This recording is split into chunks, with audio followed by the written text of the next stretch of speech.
Let's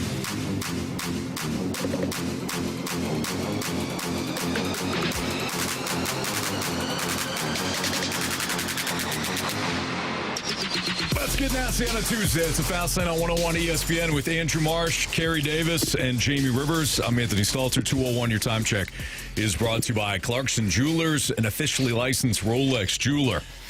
I got a text last night from our guy, Brandon Kiley of BK, Ferrario, and the T-Bone. And he said, hey, your clip went viral. And I said, what clip? He goes, the Mizzou clip. I go, what Mizzou clip? He was the one with Jamie. I go, oh. So I checked the old tweet machine, and what I found was a lot of pissed off Mizzou fans. Passionate. Very passionate.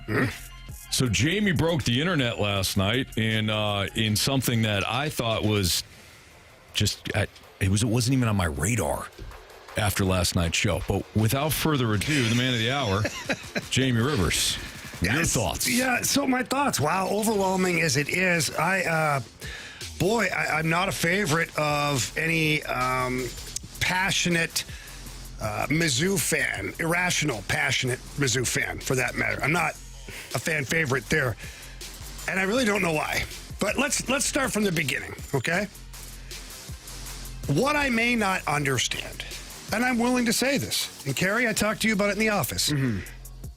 What I'm willing to admit is I may not understand how huge this rivalry game was. Now, I've played rivalry games before. Junior hockey, NHL, over in Europe, they call them derby games. And I've showed you the video. Fans are beating the snot out of each other. I call that a rivalry game, okay? This was a big game. I'm going to leave it at that. It is, okay? It was a big win. They hadn't played this game in forever.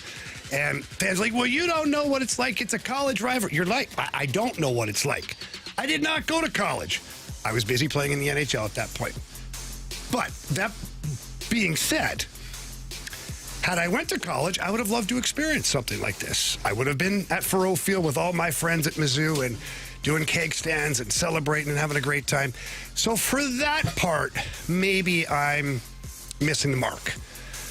But where I was more shocked and surprised with all this is I've been told for years now, decades, how passionate Mizzou fans are and how badly they want to win a national championship. I was told that.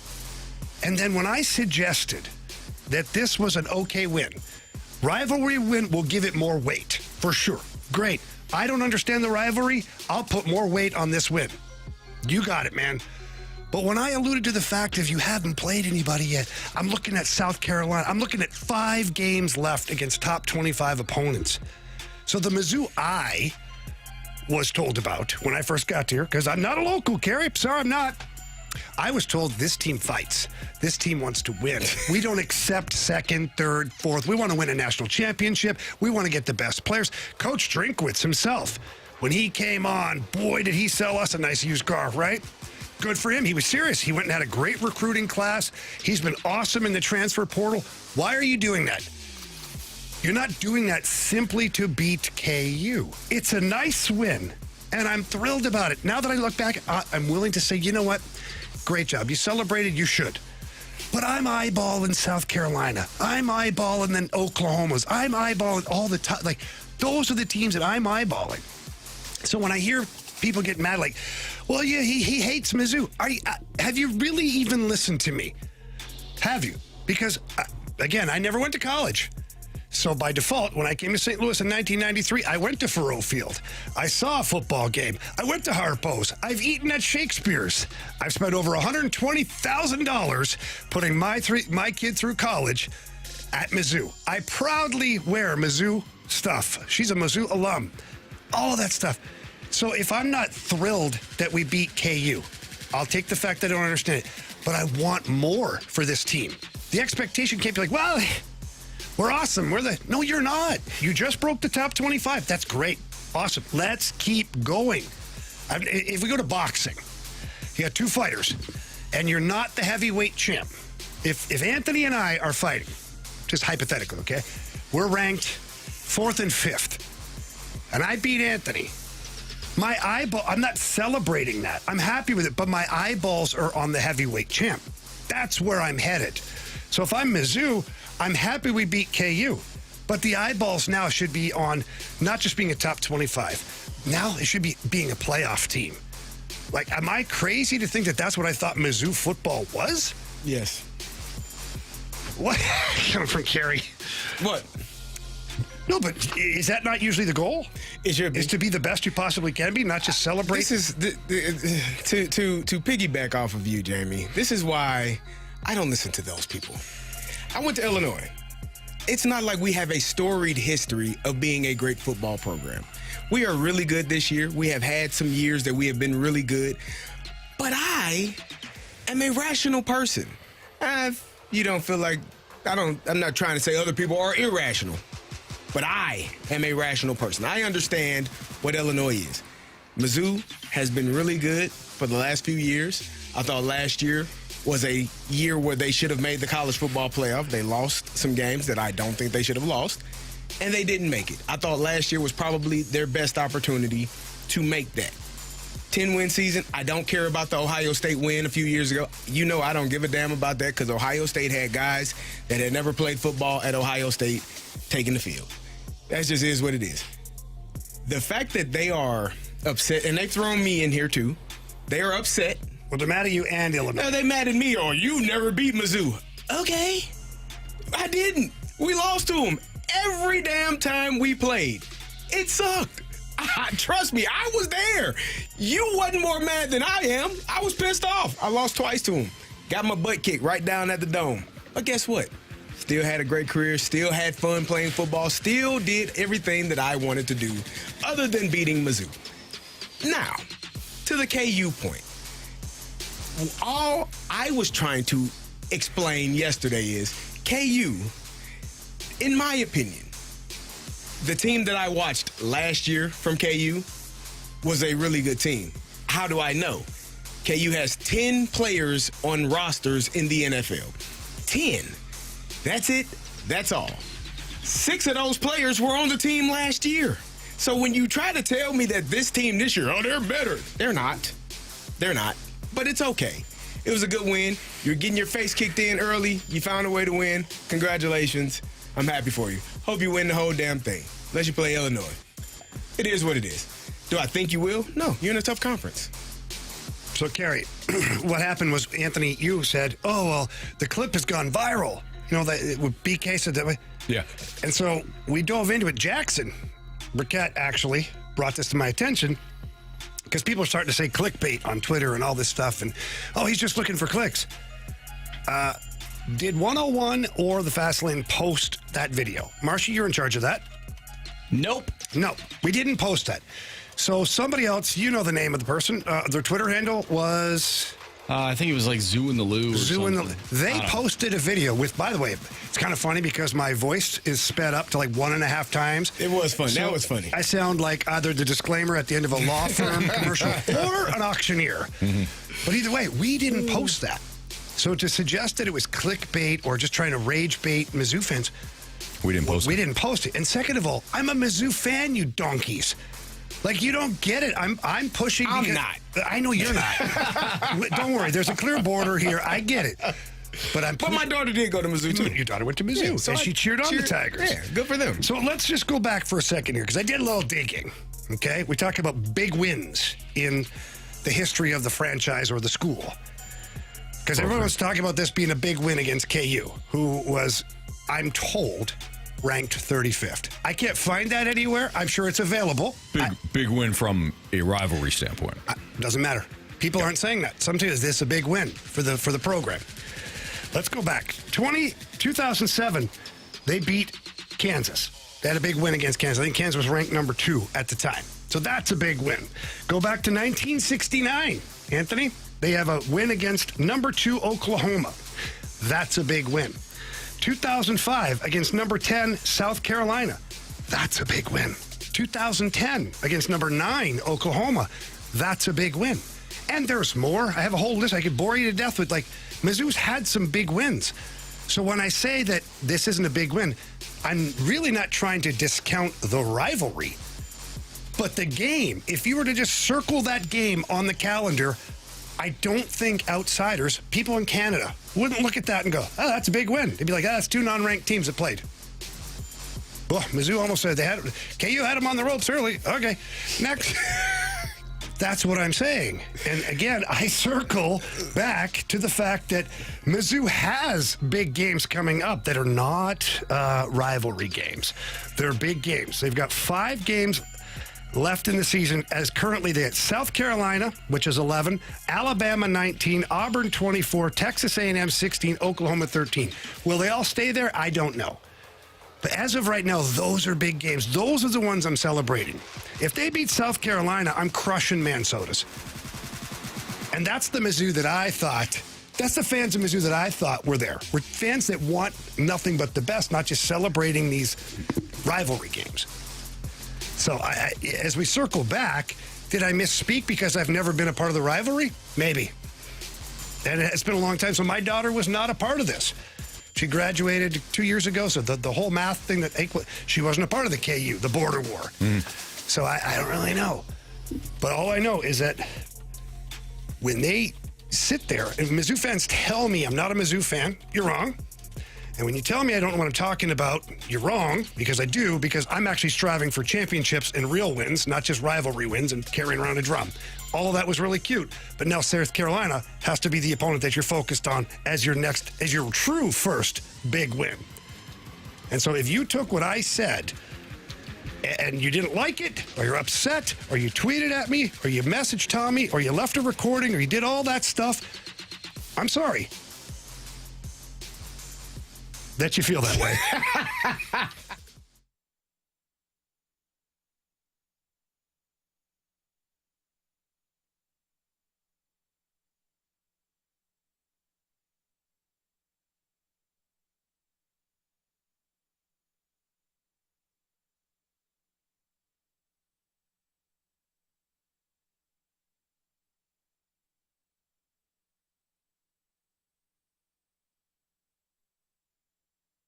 If you're looking for a smart, stable investment, take it from the experts. Not me.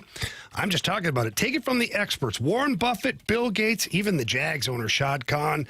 All of those guys see value in U.S. farmland. But you don't need to be a billionaire to get into that. You don't need tons of money to get involved. No, AgVest Advisors has managed over $900 million in farmland deals across 10 states. It's an amazing opportunity for you to get involved into a steady investment. You don't have to worry about the crazy stock market every day, the roller coaster ride that is.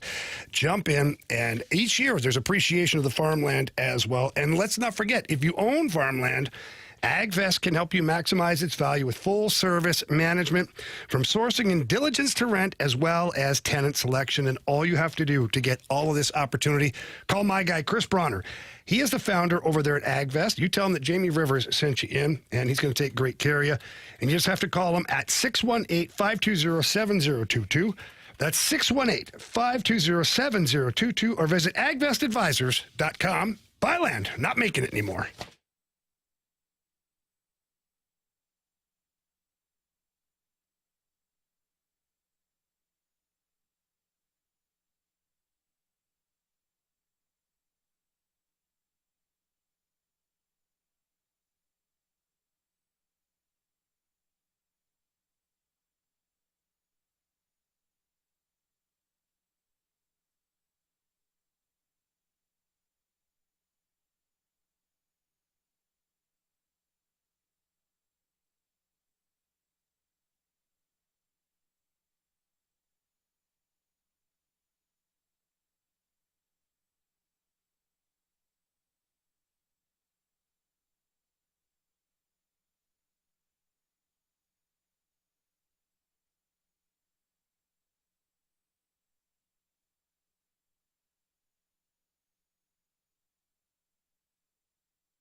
This is Fastlane on 101 ESPN, our NFL Pick'em Challenge, Week 1 now in the books. We lost to the Rizzuto show. That was a tough one, Week 1. Joining us right now, Mizzou grad, proud Mizzou grad, Brandon Kiley of BK, Ferrario, and the T-Bone. I'm just going to add, and the T-Bone, BK. Our Week 1 standings, our show at least. Marsh finished with 13 points. I finished with 13. Jamie Rivers finished with 11. Carey finished with 10. And Brandon Kiley, who will have to face the Week 1 punishment, finished with 8. Marsh decided to kind of put together a little presser, little post-game presser, so that maybe you can provide some answers. Yep. Marsh, I think it's only appropriate that you start with the first question.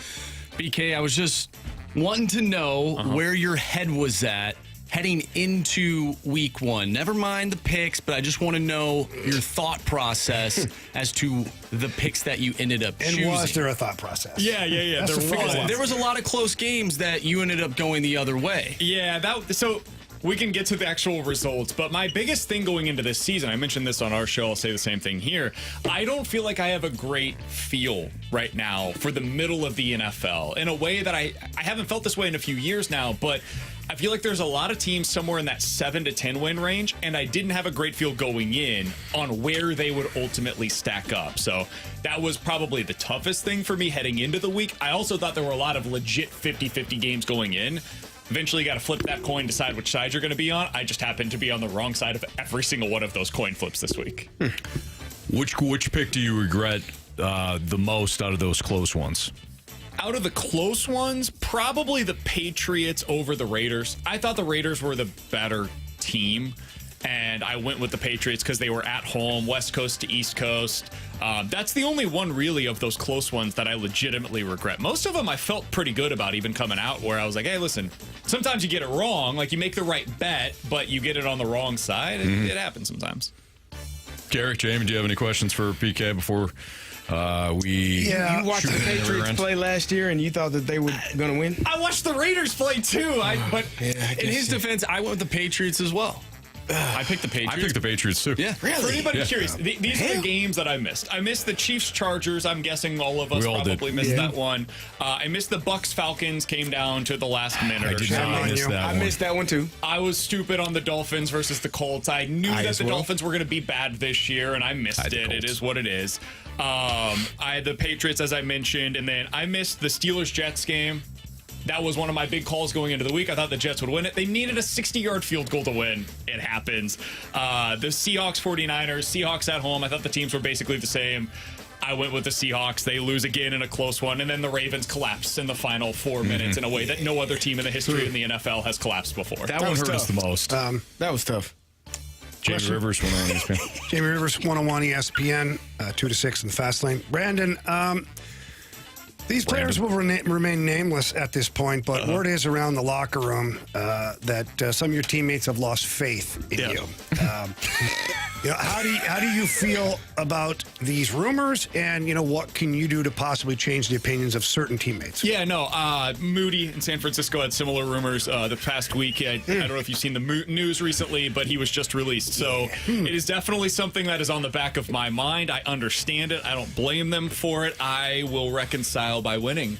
That is the goal moving forward. We will be better as a group. I will be better individually. And if I'm not, I understand if you guys decide to go with T-Bone instead. Mr. Kiley, we had I don't know if it's an incident, but we had some people upset with our guy, Jamie Rivers, over a Mizzou tape. Carey Davis as well, me as well. Well, there was some. In your defense, Carey, the whole station. But yeah, no, for some people. Actually, our show. Me too. Oh, no, the whole station. No, the whole station. Yeah. So guys, I apologize, because when I pick a fight, I usually do it on my own. No, but we got your back, so I'm here back to back with you. In terms of Mizzou and their play this year, we heard that Bo Perbula is the next best SEC quarterback of all time. Yep. What are your thoughts on the Mizzou Tigers, and why are they going to win a national championship this year? Yeah, well, I mean, we can spend 20 minutes on this or 3. I gave my extended thoughts on our show. I'll do the abbreviated version here. my big thing on the Jamie comments from yesterday was basically, I don't know why we have to diminish the celebration. I didn't see anybody celebrating a national championship. The guy that said that Bo Prabula was the best quarterback in the SEC so far this season was based upon his results, and it was Bill Connolly who wrote. But I wasn't mad at Bill. Football. I'm not mad at Bill. I'm striving for like what's next. Always. Sure, but I think Mizzou fans are as well. This is what I didn't understand is like I haven't seen any Mizzou fan saying, "Beat KU." We're good here. Don't have to do anything else. You obviously haven't read my Twitter feed. So, do you think that I can't speak KU? for those fans. Do you That's think fair. that KU is a bowl team or Yeah. a college football playoff team? No, I think they're like a 7 to 8 win team. I think it's a solid win for Mizzou. It's a good win because it's the rivalry and you get out of there with a W. It sets you up to be able to do what you want to accomplish this year. The biggest thing to me that I've taken away from the first 2 weeks is Bo Prabula. I think he's good. He has been really good. I have no idea. Yeah. But I had no idea if he could throw the football because we never saw that at Penn State, really. And he's been really good in that regard. I would say better than Brady Cook. And we saw Brady play against bad teams, and he didn't look as good against them as Bo Prabula has so far this year. So that is my pushback. I also like, hey man, it's college football. Like we're supposed to have rivalries here. It's supposed to be good. There's supposed to be discussion about it. So I also acknowledge you have the right to say whatever the hell you want to about Mizzou. I will say that I think Kevin Coleman, Norfleet, St. Louis kids, I think they've been playing extremely they've been well. great. They've been showing up. You mentioned something about this Kansas team in comparison to last year's team. Sure.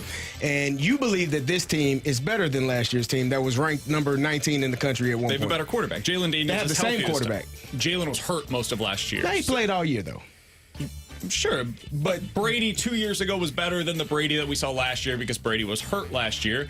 I would say the same thing for Braden Shin. When Braden Shin has broken ribs, he's a better player when he's healthy. Jalen Daniels is a better version of himself this So year. the reason why I brought that up, because KU had 10 players. They have currently 10 players in the NFL. This is my take on why the Illinois victory over KU was better. And I'm not diminishing. I don't want you all to think we're diminishing KU's win. I'm sorry, Mizzou's win over KU. You would 'cause never. I would never. But 6 of those players are on active NFL rosters. I don't know that this KU team has 6 players that will make an NFL roster next year. I don't think that they do. I think the running back, he was good last year. Jalen Daniels may also make it. Sure. But they had 2 All-American cornerbacks last year. Like, this is a different team. I personally don't think KU is going to be a good team this year. That's just my take on it. If that's your opinion, but did you also have the opinion that it was going to be a hard win for Mizzou last week? Because I thought I thought they were going to beat the hell out of KU. Then there you go. I thought they should have beat the hell out of KU. If that was the opinion going in, Yeah. then God bless you. That's what I thought. Again, They did I'm cover. cool with it.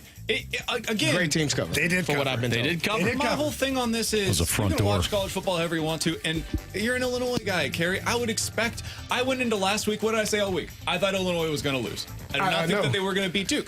I was dead wrong on it, and so now Well, I guess told what? you that, though. Huh? I told you that it was going to I know. I told everyone in here what was gonna I have to happen. give Illinois the credit that they deserve. They went Yeah. into a place that I didn't think they would win against a quarterback that's really talented. They shut him down. The defense was awesome in the second half. Yep. Altmaier was amazing despite having 0 running game whatsoever in the game. Hey, man, kudos. They looked the part of a college football playoff. All I think a lot of Mizzou fans are asking is when they do have that kind of a win, hopefully in 2 weeks, because they're certainly not going to get it this week. Hopefully they get that same response. I think If that's they all- beat that's all South fans Carolina, want. if they beat South Carolina, whether it's by a last-second field goal or whether it's by 40, I will give them credit for winning that game because I think Lenora Sellers. I'll be the first in in my line for the cake opinion, stand. I think Lenora Sellers is the best quarterback in the SEC. I know think he is I too. I think haven't Connolly seen it was the first basing 2 it weeks off yet. of the first 2 weeks, but overall, I think Lenora Sellers is the best quarterback in the SEC. If they beat South Carolina, I will wear the conductor hat and tip it to them.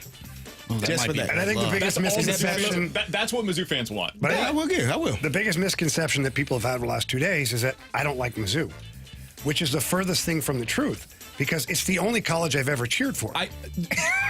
I'll be honest with you. I don't think Mizzou fans care if you like Mizzou. well, I no, think they do.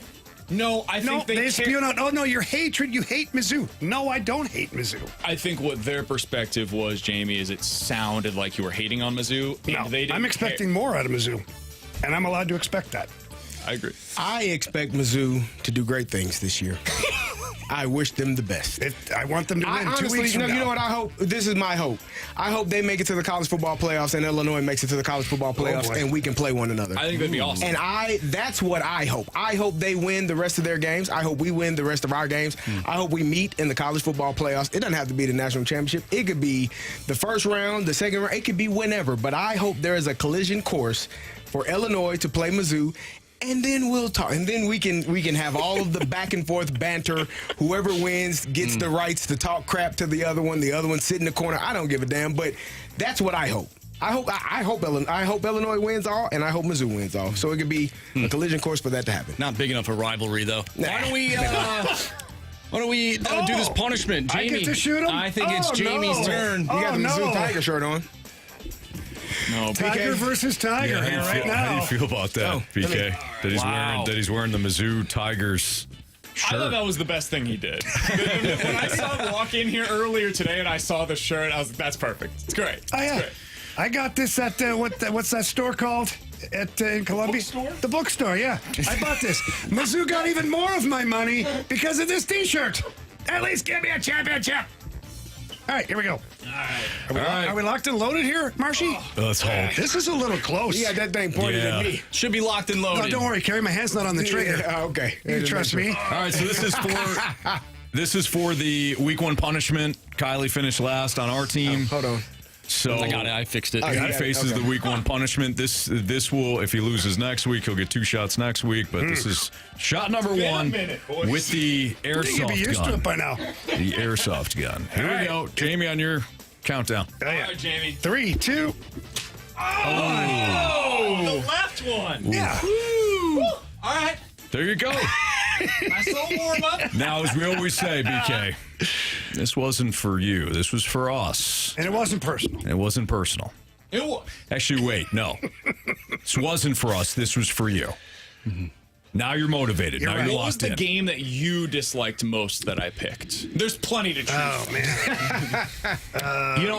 In fairness, you and I had opposite picks. Honestly, I could have seen every game go the way it did. I mean, I was on the Ravens. I was on the Chiefs. I was not on the Falcons just because they're the Falcons and they somehow, guys, I don't know if you've seen it. They find a way to lose second halves after starting fast. I would say the Seattle game.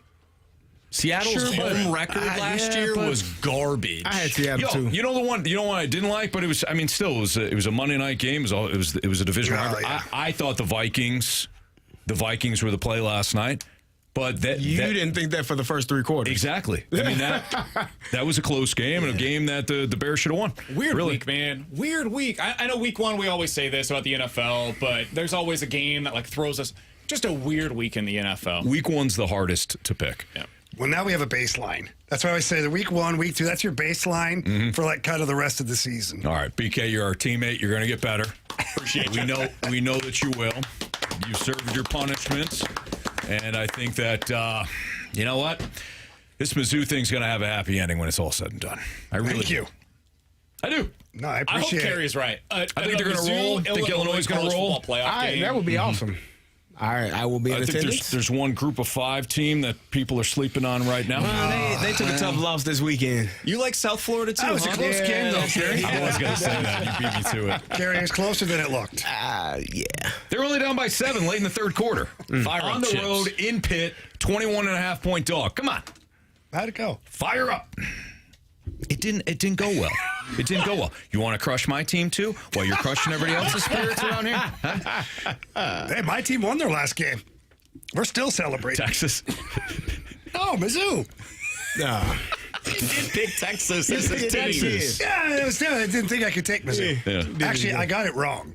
When you guys started playing that game, I'd missed a day or 2 in there, and I came back and you guys had teams. I thought we were picking who we thought was going to win, not pick a team to cheer for. So if you were to get a redo now, Yeah.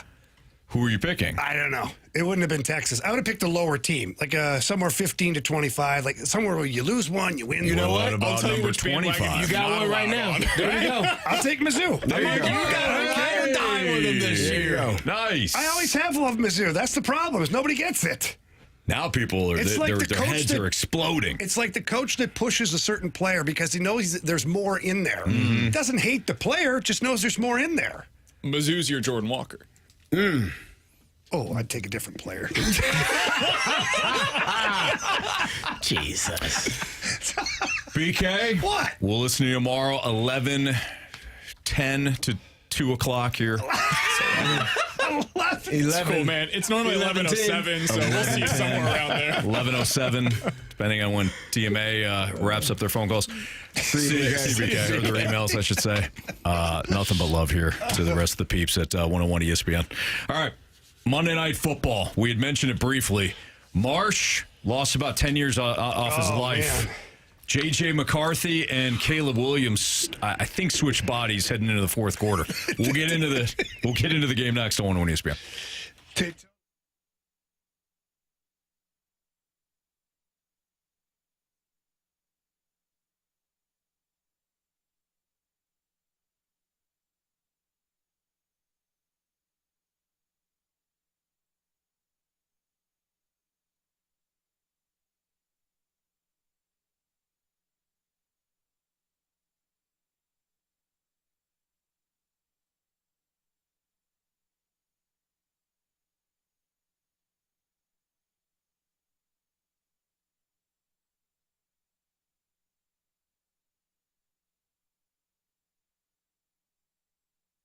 All right, St. Louis. In fact, all of Missouri, get on board because Circus Sports is coming to Missouri in December.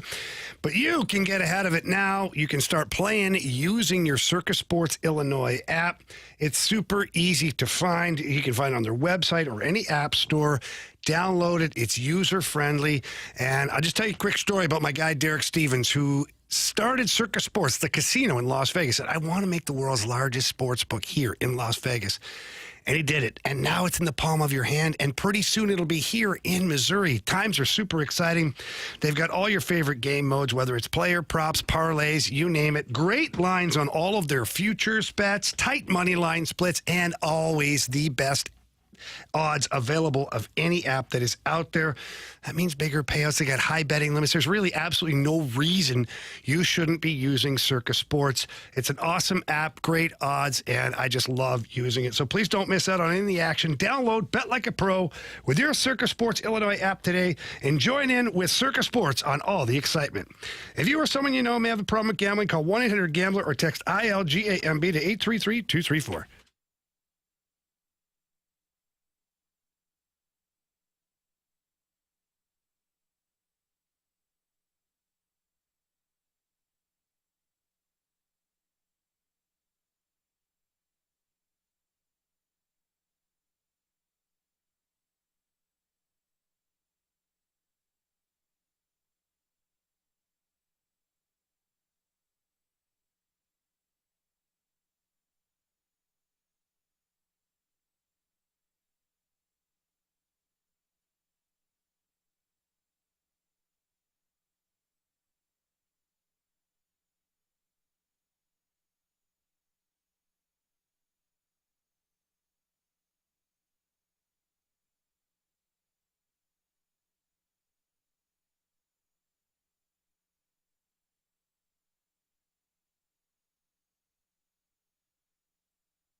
101 ESPN Sports Center. I'm Andrew Marsh. It's time for a Sports Center update driven by Johnny Londoff Chevrolet and Johnny Londoff Autoplex. The Cardinals fall to the Seattle Mariners last night by a final score of 4-2. They're back at it once again. 8:40 first pitch with Matthew Liberatore on the mound going up against George Kirby. Also last night, Monday Night Football, the Minnesota Vikings took down the Chicago Bears by a final score of 27-24. We will discuss Monday Night Football next right here in the Fast Lane. I'm Andrew Marsh, and this Sports Center update is driven by Johnny Londoff Chevrolet and Johnny Londoff Autoplex. See them at londoff.com. Chevy, together we drive. Are you kidding me?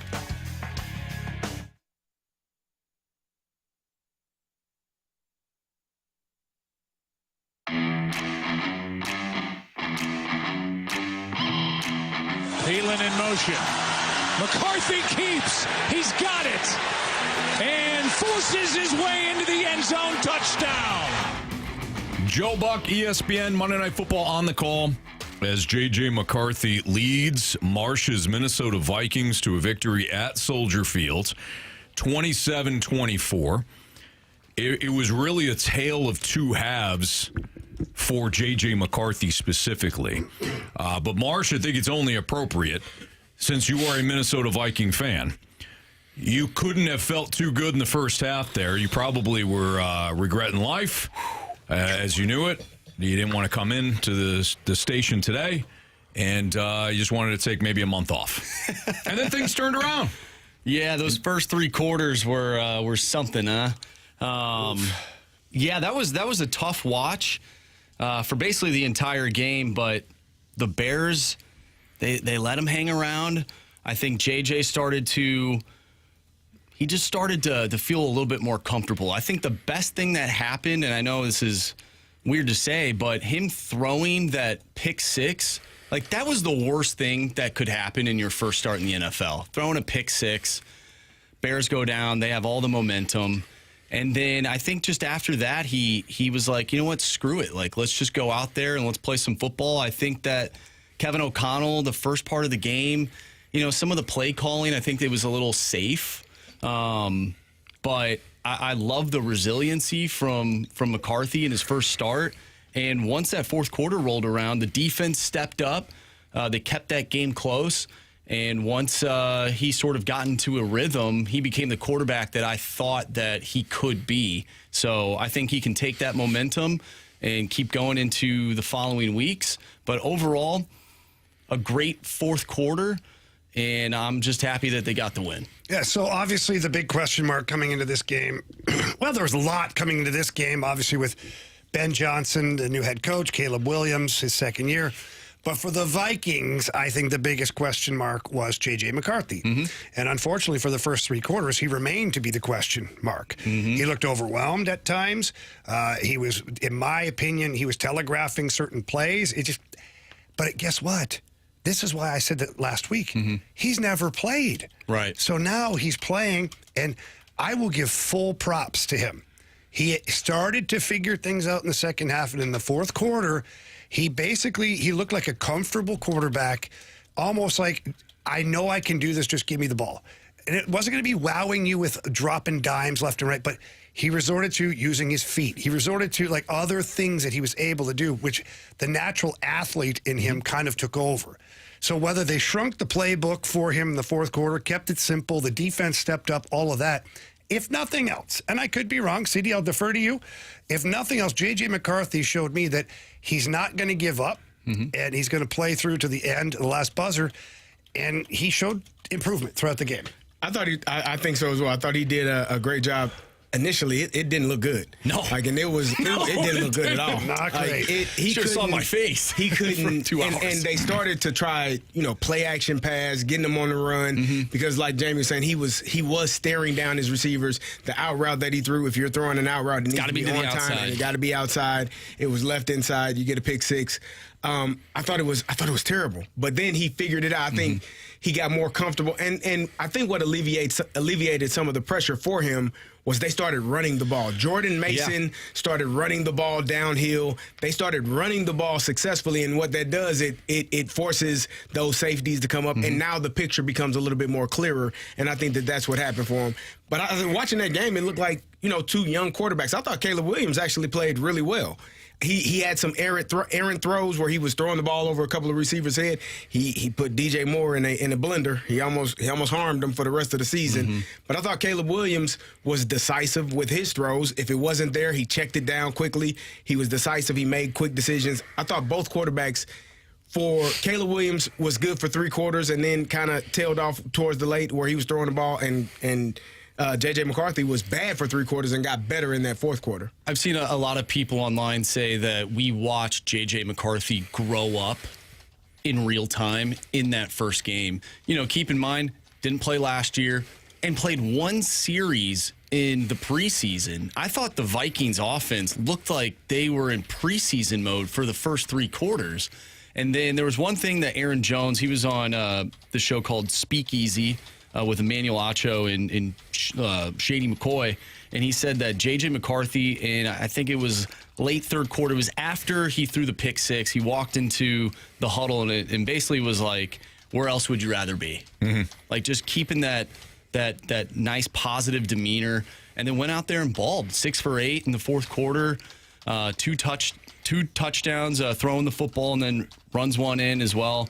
I think if he can continue to basically progress off the 4th quarter, I still see the Vikings having a good season. I think he got that out of his system because he did. He looked lost, but not that I expected that. I was like, oh geez, like this could be a long season. But then he put it together, man. The guy's a winner. That's what I took away from that game, is that he didn't quit, and that entire team has faith in him, including the coach. And when Christian Darrisaw comes back and we don't have School on the left side, I think he's going to have a little bit more room in the pocket. And you saw that late in the game. The offensive line stepped up, helped the running game, which then opened up the passing game. And the Vikings came back and won. He hasn't played a lot of football, as you mentioned. He missed all of last year. So he wins the national championship at Michigan. All of last year. Now he does get some mental reps from last season, which is big. But until you actually get under center in an NFL game, a regular season game, you just don't know. You don't know about the speed. You don't know about the play calls. You don't know about setting protections. I mean, at least as far as you feeling confident. And I think all of that showed in the first 2.5 quarters. The offense went 3 and out on 4 of their first 5 possessions in the first half. Their first 3rd down was the touchdown pass to first 3rd down conversion was the touchdown pass to Jefferson. Right. So you come in, again, not a lot of reps, not a lot of confidence. You may have confidence going in, but the bottom line is you don't know how you're going to react in that situation. You're on the road, divisional game. Bears fans hyped out of their minds. And again, you do what you do in the first 5 possessions. Start the 3rd quarter with a pick 6. When they had that pick 6, I go, this one's done. Yeah. This one's a wrap. Because I too, like Carey, I thought Caleb Williams looked significantly better than he did a year ago. I thought he looked good on the first drive, which was scripted. But outside of that, they had they couldn't do anything in the 3rd quarter. He threw the one. I think it was a deep corner route in the 3rd quarter on the move. I mean, he's got a live arm. It's all the mental part of the game, him being able to, again, set protections, understanding when they're going in motion, how to time things up. There's a lot of moving parts with Ben Johnson's offense. This is why I thought he'd look better in the second half than maybe the first half. He surprised me. That Minnesota defense, as you know, is legit. They only blitzed 1 time in the first half, 14 times in the second half. Yeah. Either way, I thought Caleb looked much better than I thought I was expecting him to. I thought McCarthy looked shakier, but I give him a lot of credit for being resilient. Thoughts on Ben Johnson? Final, 2:05 left. I thought this was a blunder of a move to kick that ball into the end zone. You got to kick that ball out of bounds.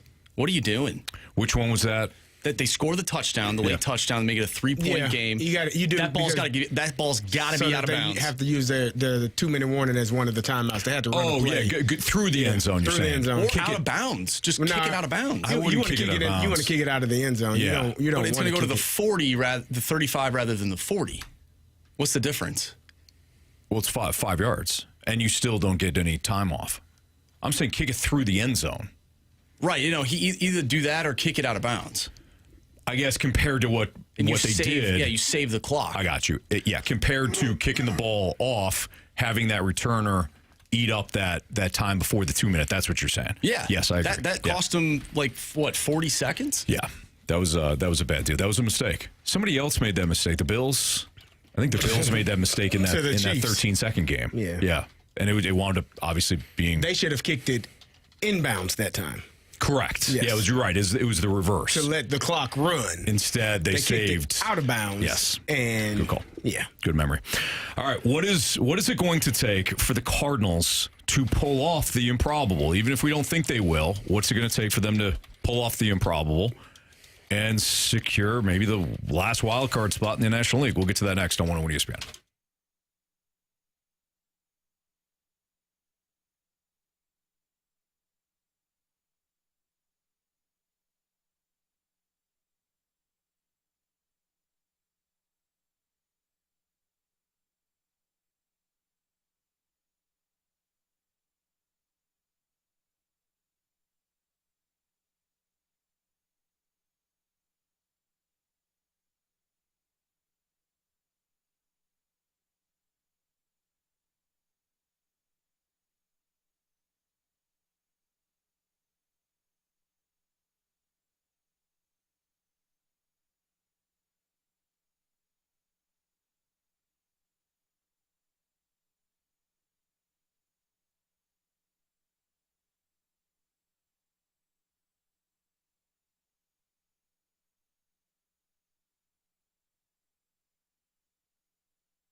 Fastline on 101 ESPN. So what's it going to take for the Cardinals to pull off the improbable? Now, this is not going to be a snarky conversation, gentlemen. We all know what the Cardinals are facing at 72 and 73. And Carey, you had mentioned this yesterday in yesterday's show. They were minus 40 in run differential. Now they're minus 42 after last night's loss to Seattle.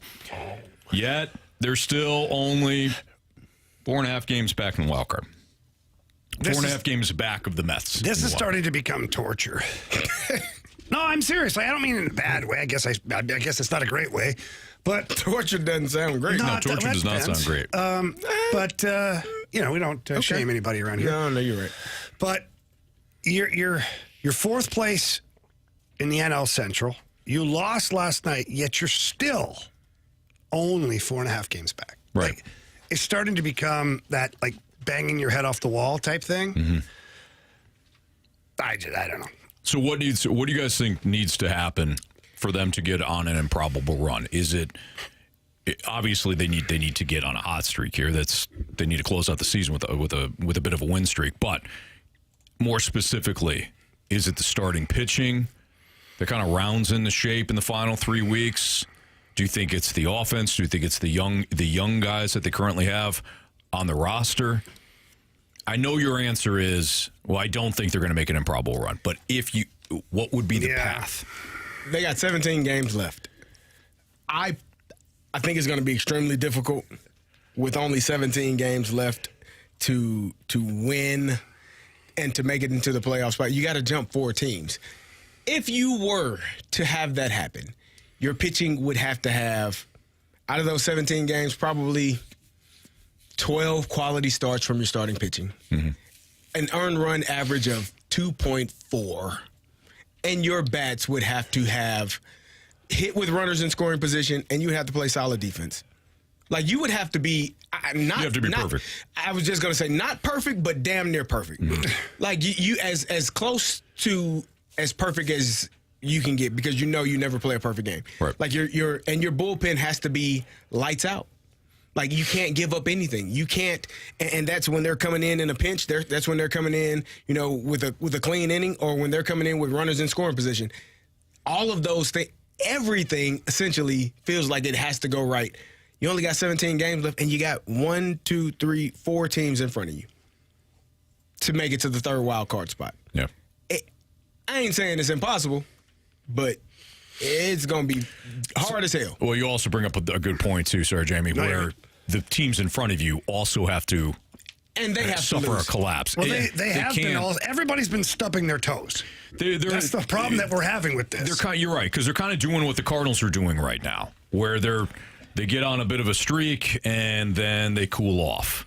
But they're all either they go 5-5 and they're 10, or they do get up to 7-3 over their last 10, then they come back down to 4-6.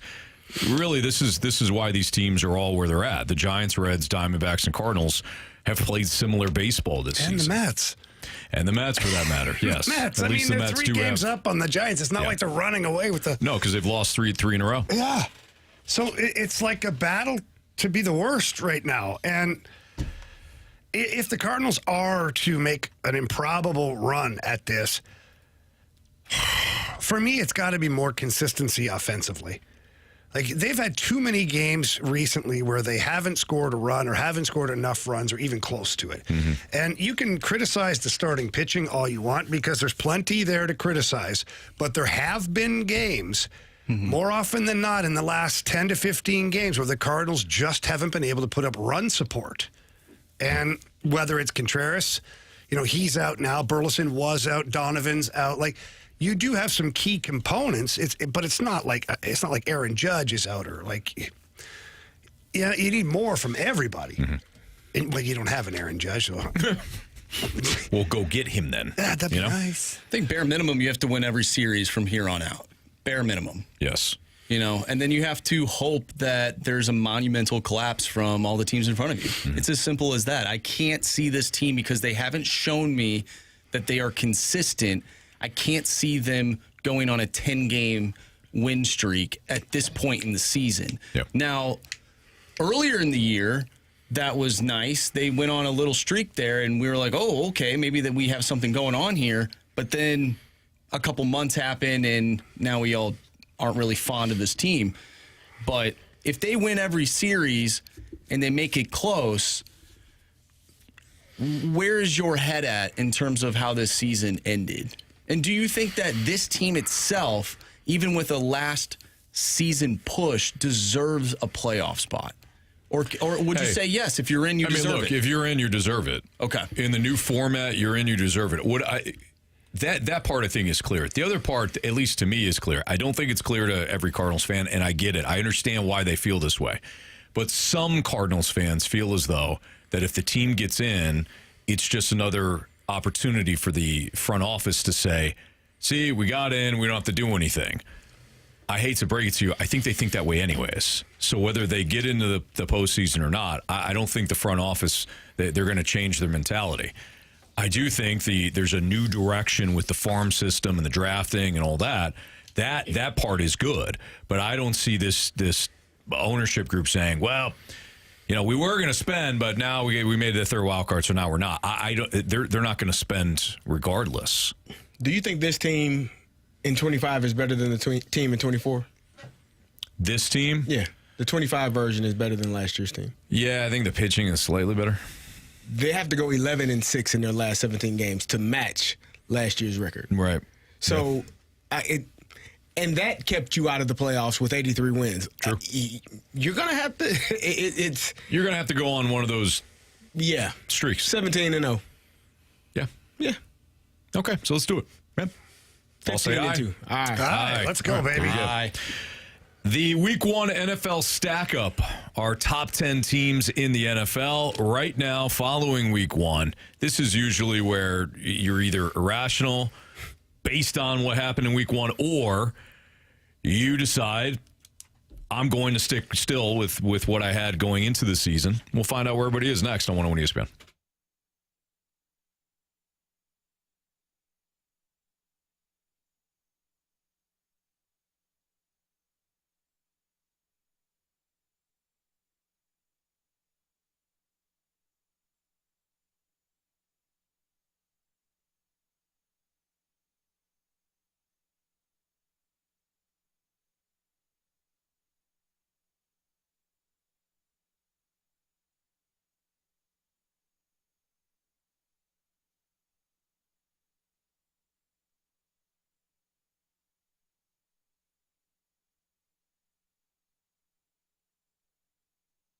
If you're looking for a one-of-a-kind fall event, you got to check out the Glennon Gallup, which is on September 20th, which is a thrilling charity polo match in Defiance, Missouri. Again, it's September 20th in Defiance, Missouri. The Glennon Gallup event is fantastic. It's not just about polo.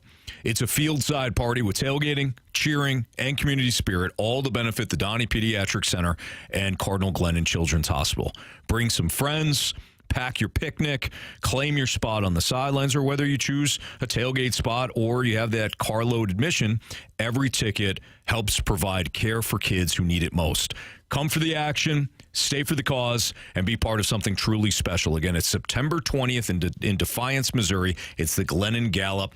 You don't want to miss it. Go online to purchase field-side tickets and find more details at glennon.org/Gallup. That's glennon.org/Gallup. Don't miss out on the September 20th Glennon Gallup, which is in Defiance, Missouri.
Stack up.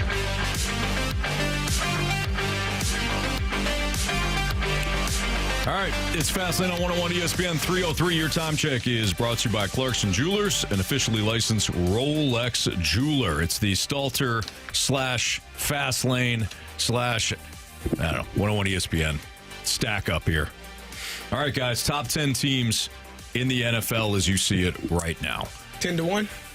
10-1. Oh, wow. Okay, I went the other way. Great, guys. You want me to go first? I do. Baltimore Ravens at 10. Kansas City Chiefs at 9. Bengals at 8. Whoa. This is the new way we're doing it. What? This is the new way we're doing it. This is how. This is not the way I was This told. is the new.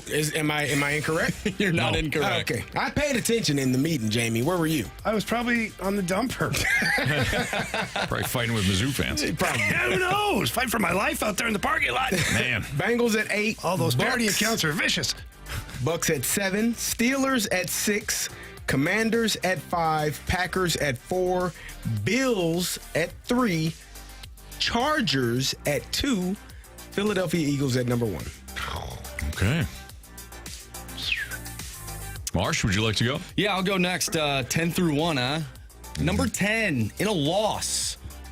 I liked what I saw. I think their running game is going to be interesting this year. And, of course, this is just week 1. Give me the Jets, Jets at number 10. At number 9, great drive to end the game. However, they got lucky. I'll give number 9 to Tampa Bay. Number 8, this team did not punt all day. Give me the Indianapolis Colts. Number 7, Carey's Pittsburgh Steelers. Number 6, the Washington Commanders. Number 5, Green Bay Packers. Number 4, the Baltimore Ravens. Number 3, the Philadelphia Eagles. Number 2, the Buffalo Bills. And number 1, the LA Chargers. Wow, so you're You got the Colts on there? Just week 1. So you're You kind have of the Chiefs on there? you're really going for like what you saw based on week 1, What I saw based on week 1. and that's how you're doing it. That's how I'm Literally doing it. acting like there's never been a game before. and Right. there will never be a game after. I don't hate it. It's very. I mean, the team that I left off there was the Chiefs. I wasn't impressed by what I saw on Friday. I really wasn't. So you're just I getting know ahead it was of it. a slow. It was a close game score wise. I wasn't impressed. Yeah, I don't blame you, Jamie. All right, I've got the Lions still hanging in there at 10. They lost to a really good Packers team. They did not look good, but that's still a hell of a team. If they lose again next week in the same fashion, then they'll probably drop out for me. But I'm going to leave them in there at 10. I think they deserve that. 9, I've got the Bucks. 8, I've got Carey Steelers. Here we go. 7, the Commanders. 6, the Chiefs. 5, the Ravens. 4, the Chargers. 3, the Packers. 2, Eagles. And number 1, the Bills. I feel like the Bills had the toughest game of anybody in week 1, and they managed to squeak it out, but still managed to win. Okay. Even though they lost, and I agree with Marsh, they didn't look great. I still have the Chiefs within the top 10. I'm projecting a little bit. I'm trying to do a little bit of column A and column B, where you look back and say, what did I witness, but what do I know about the team? What I witnessed was a Chiefs team that got beat last Friday night the way they probably should have got beaten a lot last year.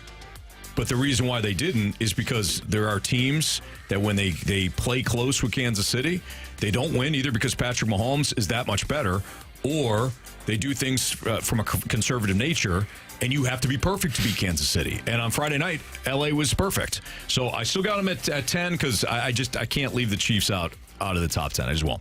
I got the Buccaneers at number 9. Could have lost to Atlanta, but didn't. And they're still the team to beat in the NFC South, and I picked them to win the NFC South. So after 1 week, when they're 1-0, I've got no reason to go otherwise. I got the Rams at 8. I still worry about Matthew Stafford's back and whether or not he's going to hold up, but that defense was outstanding. I think it's a Houston team that's won the division the last 2 years. Number 7, not pretty, but I think better days ahead for Droid FX's Denver Broncos. So give me the Denver Broncos at 7. I know. I still think the defense is excellent. Bo Nix with a rough game. it was not pretty. But I do think that Denver, when it's all said and done, is going to be a playoff team. I have to move Washington up. I'm still projecting that they stumble, and I didn't think that offensively they were great last week against the Giants. But look, they got Jaden Daniels, and they got a lot of ways to win. Deebo Samuel certainly made an impact right away. Number 5, I got the Chargers. Justin Herbert and Chargers. They were one of the more impressive teams, I thought, in week 1. Baltimore should have won that game, and had they won the game, I would have had them 2. Instead, I got them 4. I got the Bills at 3 because they actually did win the game. They staged the comeback. Josh Allen looked outstanding. Number 2, I thought the most impressive team, top to bottom, in week 1 was Green Bay. I thought they were legit. They looked the part all the way through that game, offensively, defensively. I think the hype is real on Green Bay. And number 1, how can you go anywhere else but the defending champs, even though that wasn't the prettiest of games. So that's my top 10. You left the Steelers off your list? I did. And the Bengals? I did. Mm-hmm. Yeah. I understand the Bengals. I don't have the Bengals, but I just certainly had the Steelers. Yeah. Mine was a little bit of same, though, projecting as well as they didn't perform particularly well. They got the win. What did I see? I didn't have any NFC West teams on mine. I didn't think any of them. Mm-hmm. The San Francisco 49ers, Kittle is out he's on IR. Brock Purdy is probably going to miss a couple of weeks. Don't know what they're going to look like here. Yeah. I didn't think the Arizona win was particularly mind-blowing or eye-popping. Yeah. It was just a dub. And the Rams probably should have lost that game at home to the Texans. So I didn't have any NFC West teams on my list. I think that's fair. Any AFC South teams. I didn't care for what the Colts. The Colts should have beat the Dolphins. Are terrible. Yeah, I don't know what to make of the Colts. I understand, Marsh, that you had the Colts in yours, and look, they scored on every single possession. I do think that Dolphins team is a dumpster fire. Yeah, they are. Yeah, it's still impressive though. No doubt. I completely agree. They're in a lot of worry. They're in a lot of hurt, man. The Dolphins, yeah. Oh, they're in a lot of hurt. The Colts, though, certainly not what any of us expected. The only nice thing I had to say about the Colts last week was that this line doesn't make any sense. So I might flip my pick in the Pick'em challenge, and I did. I couldn't put the Ravens up that high because they continue to show me Lamar Jackson is one of the greatest quarterbacks to play the game. But if you can't seal the deal, and I know Derrick Henry fumbled. I know that cost you some points, but if you can't win a game when you're up by 2 touchdowns, and this has been a repeat theme for the last 2 to 3 years, you have to figure something out because 2 touchdowns in the fourth quarter, game should be over, especially the way that you run the ball. Again, Derrick Henry put the ball on the ground. That cost them points, but you still had a lead. Like, you cannot continue to lose games in that manner when you're up 2 touchdowns or more. Yeah. And it continues to happen for them. Yeah, it certainly does. Any other teams that you left out of the top 10 that you at least considered? No. I considered the 49ers for a split second, but so did I, but unfortunately, I looked ahead, and Kittle is doubtful, and Purdy could be questionable. And I was like, we might be done here. So Kittle is on IR, designation to return, so he's got to miss at least 4 weeks, but he will return at some point. But yeah, who do they have now? And if Purdy can't play, it's going to be the Christian McCaffrey show. Juwan Jennings getting hurt. Yep. I think he missed some time in the game. The one team, I think Marshy had him. I did consider the Jets. I did consider it because even in a loss, the way that they ran the football and played defense for the most part, it's something about Aaron Glenn. I don't know. I don't think they might not win 6 games. But they're going to play damn hard, and they're going to run the ball well and effectively. I thought the Jets were a team that was impressive despite losing that game to the Steelers. All right. Obviously, I considered the Chiefs, but like I said, I wasn't thoroughly impressed with what they did on Friday night. Now, I'm sure I'll put them in next week, but yeah, I don't know. And this isn't me crapping on the Chiefs. It's just my honest opinion. Well, Marsh, I think you stuck to your theme, which is what did I see in week 1, and how do I judge that? Because if you have the Colts in the top 10, I don't think you would choose, if you were saying, hey, how am I projecting this out moving forward?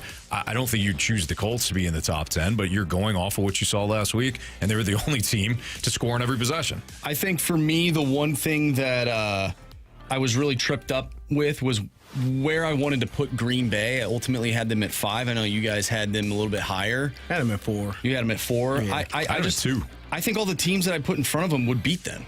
I really do. Who? Green Bay? Yes. Who did you have in front of them? Chargers, Bills, Eagles, I don't know Baltimore. about the Chargers. Yeah. How about the Chargers? I like what I saw. They played like a I love what flawless the game. Chargers Yeah. did. I did, but that And I'm Packers not team a looked pretty damn good. Chargers. I'm not big on Justin Herbert, but I thought he was impressive. Like what I have been waiting and clamoring for from Justin Herbert and Trevor Lawrence, still waiting on Trevor.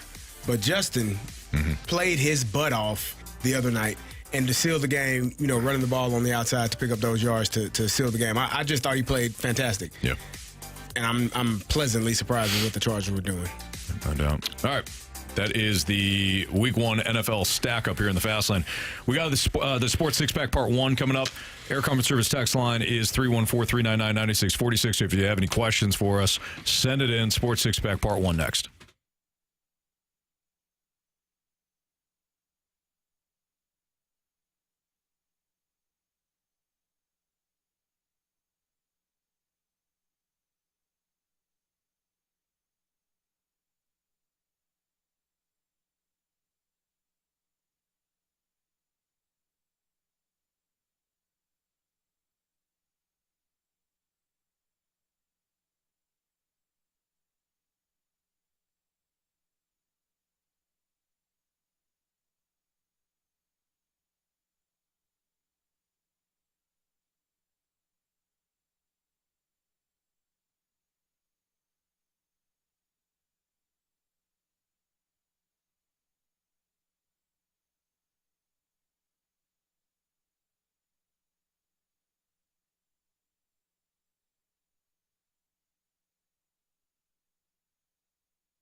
I have a question. It's time for the Fast Lane to answer your sports questions. I want to ask you a bunch of questions, and I want to have them answered immediately. Asking me all these weird questions. Answer the question. Answer the question. Answer me! The Sports Six-Pack is now. It's Fast Lane on 101 ESPN. If you have a question for us, part 1 of the Sports Six-Pack is right now. 314-399-9646 with Carey Davis and James Rivers. I'm Anthony Stalter. Andrew Marsh, take it away. Question number 1. Carey, you were just laughing at a comment that we got in the snake pit about 2 seconds ago. Do you want to read that for our question 1? Yeah, question 1. Does yesterday's show tarnish the legacy of the Fast Lane? And that's from Splashback Dudes. What happened in yesterday's show? Oh, nothing. I mean, why would it tarnish anything? What would tarnish it? I think it made us who we are. I think it gave you a glimpse behind the curtain of who we truly are. Yeah, I don't think it's So a tarnish. Not at all. Why would it tarnish it? Which part, though? Some My Mizzou people- thing? Is that what they're talking That's about? what they're talking about. I think that's what they're talking That's about. all they're talking about. I think And Jamie, that's what Zeus that's is. what we've been talking about all damn day. Where you been? Well, listen, heaven forbid I give a crap. Like, honestly, I'm reading all these things. It's okay to celebrate a win. Okay, you know what? I'm wired differently. Let's just put it that way, okay? Whenever we won a big game of any kind, rivalry, playoff game, you name it, yeah, we enjoyed the win, but then it was back to work, man. Like, we were striving for the next big game. And the Bill Belichick, we're on to Cincinnati. Like, that's kind of a meme type thing, but it's true. Mm-hmm. Yeah. So, sorry for being wired differently. I get choked up when you talk about Mizzou in this manner. It chokes me up. Can I say something? Well, yeah. When you're country. speaking about the celebration, we're not talking about the team. No, we're I'm not not talking about the disparaging team at all. the coaches, But then the people team, are like, oh, if you're the fun police, the don't players celebrate a win. that work their butt off I said it just like to prepare for a game on Saturday afternoon versus KU or whoever the hell you're playing. Those guys work Michigan their butt this off. week. Michigan for Central Michigan. Like, it's Big hard. game. It's difficult, right? Western Michigan for University of Illinois. We're not talking about those guys and gals that spend hours on film and studying. And I was listening to Brett Bielema talked about he didn't leave the office on Wednesday last week till 1 a.m. You think Jamie or I would be talking about the coaches in terms of the celebration? No. He's talking about y'all. Y'all, fans. Some fans. Not all of you. But if you are complaining, then he's talking about you. And I am too. Stop it. Here's the thing. Here's my other thing that I said. I think Mizzou fans are you gotta get over some things, man. Like, I understand being a Mizzou fan has been hard in your lifetime. Being an Illinois fan has been hard in my lifetime. Enjoy the good moments. Why do you give a damn that Jamie said wasn't a big win? If you felt it was a big win, that's all that matters. But again, I didn't say it wasn't a big win. I didn't think it should be celebrated like it was. But again, I've admitted my wrong on this show. I'm like, okay, I don't get Jamie, the rivalry. No, don't back up. I'm not, but Carey, Stay there. But I can't speak and I cannot dig my heels into something that I haven't lived it, okay? I hear So you. if I haven't walked a mile in someone's shoes, I can't tell them how to do their life. I just can't. But you are able to give your opinion on a matter, and people got very frustrated about your opinion. They hate my guts. Yeah, they got very upset. Get in line. At 20,000 people a night that hated my guts. You're going to have to do better than that. I had people try to stab me, hit me with sticks, throw batteries off me, run me over with their cars. Told you to switch jerseys. All sorts of different things. Shouted things like, "You're the best player on our team tonight," and they were the opposing fans. That was not a bad deal. But when people try to physically harm you and try to stab you with a broken beer bottle and things like that, that's a little bit much. That's a little harder than coming from some parody account on Twitter. Jamie, I'm sorry you went through that. I have a genuine question. Would it be a bigger FKU to the Kansas fans if you did not celebrate this win as big because we don't care about you, because we have a bigger mission? I think my would problem, that make sense? I think and Jamie, maybe I don't want to speak for you. Please don't. Why Mizzou was supposed to beat the hell out of them boys? Like, it wasn't even supposed to be close, in my opinion. I get that it's a rivalry. Well, but in fairness, some people did say, "Hey, this is a test for Mizzou because of X, Y, and Z, whatever those reasons may be." Missouri some was felt as though supposed to beat the hell out of KU. they were 6.5 point favorites. It's not like they were 21.5 point favorites. Fair enough. You know what I mean? I don't pay attention to the who's. But that's at the least point spread, because. But that's a metric, right? That is at least one metric to say. It's a pretty good metric. I'm not going to dispute that. Vegas is pretty damn right. Like Georgia was like a 50-something point favorite against Austin P. Like that, you're supposed to beat them down. That was shocking they didn't. Yeah. Mizzou not winning by 40, I don't think was a shock. Maybe not 40, but I didn't think it was going to be that close. And to have Mizzou down at one point by 2 touchdowns, I was flabbergasted. Well, that's why I you was play the game, amazed. though, right? That's why you play the game. You never know what could happen. That's why you play a full 60, Anthony. You never know what could happen in that final quarter. Don't I know it, brother? You never know. I'm sure you're talking about the Vikings, but I've got many, many examples. Well, and Buffalo. Oh, yeah. And Mizzou. Yeah. So somebody, Bazooka 275 brings up a good, I think this encapsulates what I'm trying to say here for the last 2 days, because we do need to put a bow on this. Enough's enough. You know, like, we've drugged the dead body around the parking lot enough. There's nothing left to it, Anthony. I was And when told it's we were tied supposed to the to back of bury your the pickup truck bodies. with chains, trust me, you know when there's nothing left of it. Good call. Anyways, he says, I'm with Jamie on this one. Yes, they beat a rival in KU, but you shouldn't want that to be the defining moment of your season. I think right there, that encapsulates everything I'm trying to say. Is you can't look back at this season at the end of it all and say, man, at least we got the KU thing. It's fine, but you have 5 more games against top 25 ranked teams. You do have a legit opportunity to be a playoff team this year. That should be your defining moment. And that's the way I look at it. And if I'm wrong for that, then so be it. But I'm putting it to bed right here. Question number 2. From the 314, guys, I'm a Bears fan. Please give me an honest analysis of Caleb Williams. Is his accuracy something that can get better? Will he be an elite quarterback? Wow. I think it's still too early. I'm not riding the fence. I promise. Here's my honest take on Caleb Williams. Last season, and I know there are reports on both sides. One report suggesting that he got little to no coaching and help, and other reports say that he was the problem and he was the one that kind of rejected that coaching. Either way, I think Ben Johnson has stepped up, and now whatever happened last year is gone. It's over with. And Ben Johnson is a legit coach. He's got a legit offense. He's not a defensive-minded coach or an interim like Thomas Brown, who had never called plays before in the NFL. This is somebody with a track record of putting up points in the NFL. So I think moving forward, now the real assessment of Caleb Williams starts. It was game 1 last night with Ben Johnson, and I thought that it looked pretty good.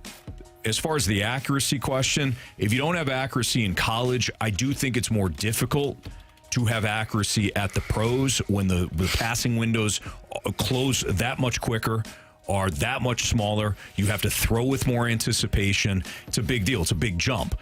But I do think that Ben Johnson and that system can help Caleb Williams maximize his potential. But I'm not ready to say whether he's elite or he's going to be a bust, because I think that for all intents and purposes, this is his rookie year. And his rookie year wasn't terrible last year. It's just now moving forward. He's finally got a coach and stuff, and it looks like they're going to have to work through some things. Yeah. No, Ben Johnson's used to a pretty airtight group of offensive players in Detroit, and people can say what they want about Jared Goff, but he's turned into a really good quarterback in the NFL, and Caleb Williams is not there yet. Now, the first half, you watched that game last night, I almost texted the group and said, holy crap, Caleb Williams looks good. Yeah. Like, he was passing the ball. He was running. Like, he was at a point where when they had him cornered, he got out of it. And I thought to myself, okay, this is the talent that we thought we saw before. But then the wheels fell off from a passing standpoint in the second half. Yeah. You just can't be that inaccurate in the NFL. One, the window, and I'm speaking out of turn, Carey, but from what I know as a spectator, the window to put the ball into a receiver's hands is minuscule. Yes. One, there's timing that comes into it. There's placing of the ball. There's leading them, back shoulder, front shoulder, outside. All of these things come into play, let alone a guy actually defending it at the same time. Like, as a quarterback, you have to be able to do those things. I think Caleb Williams showed a lot last night. I don't know if he's an elite quarterback. We're talking about like 5 people in the world at this time. Like, literally 5 guys that you could say are elite. Lamar Jackson, Josh Allen, Joe Burrow, Patrick Mahomes, and pick one more if you feel like that person is elite. So, elite, I don't know. A serviceable number 1 quarterback in the NFL that could potentially get your team to the playoffs? Maybe. I thought he showed a lot last night. I thought he did a really good job of being decisive. That's one of the things as a quarterback. You have to be able to make quick decisions and get the ball out of your hand and not take sacks. And it looked like he took 68 sacks last year. They said that was the third most in NFL history. It looked like that was something that Ben Johnson and his staff probably harped on all offseason. Stop holding the damn ball. Yeah. And he didn't last night. He got rid of the ball. A couple of those throws were really high. But, you know, it's a work in progress, and it was much better from what I saw this game than what I saw all last year. So there's room. He definitely improved in the offseason. There's still room for improvement, though. I thought he was good on script. I didn't think he did all that much off script. Mm-hmm. Like, to me, the timing was off. And I think with Ben Johnson's offense, it's all about timing. The reason why he had to scramble, well, because his reads I didn't think his reads were that good. That DJ Moore pass that he ended up just airmailing, his first look wasn't DJ Moore. It was off to the side. And he was wide open. I think he's a work in progress. Absolutely. I think he's a work in progress. Absolutely. Brian Flores' defense, Marsh, you know this better than anybody. Brian Flores' defense is outstanding. Absolutely. With the way they disguise coverages, up to the last second, they will switch and try to confuse veteran quarterbacks, let alone somebody in a brand new system that may not have gotten great coaching a year ago. It's a work in progress. I'm actually looking forward to letting this thing breathe a little bit with Caleb Williams and seeing where we're at midseason, and then of course at the end of the year. Who's the backup quarterback there? I believe it's Tyson Bagent. Tyson Bagent. Yeah, so they got nothing. So Okay. a lot of Tyson Bagent is a local hero I gotta be careful in if I one of have his an opinion on towns. something, you know. Be careful. You don't want to. Have fun, but be careful. You don't out want there, that Carey. radio station picking up what we said. Yeah.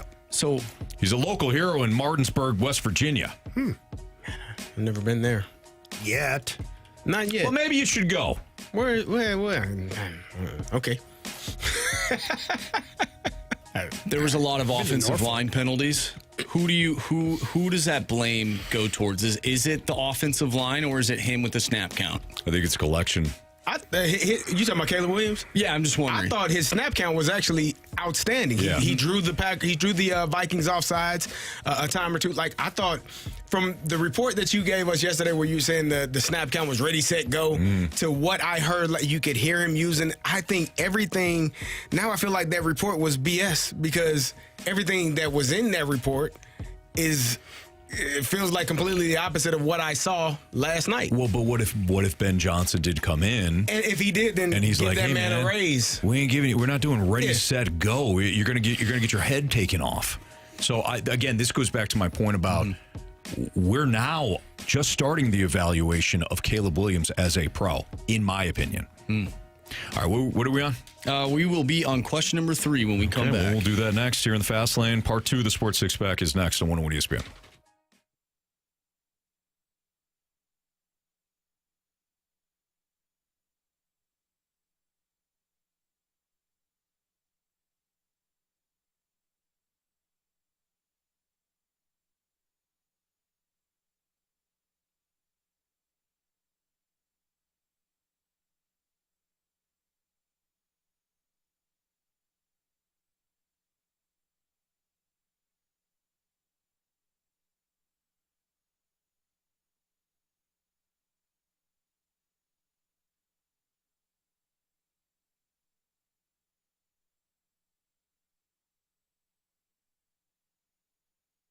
Selling your home is exciting, but also stressful. And if you don't know what you're doing, it could also be a massive failure for you. You could leave money on the table. You might lose money. If you pick the wrong agent, then you could be in trouble, which is why I tell you right now, pick the best agent out there, and that is Gloria Lute with Your Home Sold Guaranteed Realty. A couple things. Gloria's been in the business for over 20 years here in the St. Louis area. She understands the price range of every different zip code in the area, and she's going to sit down with you, and she's going to agree upon a sales price, one that she believes is 100% what market value is of your home. And if you don't sell your home for that price, she will pay you the difference, and she puts all of that in handwriting with you so that you are confident that she is motivated to sell your home. So please pick up the phone today. That's only if you're serious about selling your home. Pick up the phone, call Gloria Lou, tell her Jamie Rivers sent you in. Her number's 314-325-6888. Again, that's 314-325-6888, or you can visit GloriaHasTheBuyers.com. Again, that's GloriaHasTheBuyers.com. And remember that Gloria and the seller must agree upon sales price as well as the possession date.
ESPN Sports Center.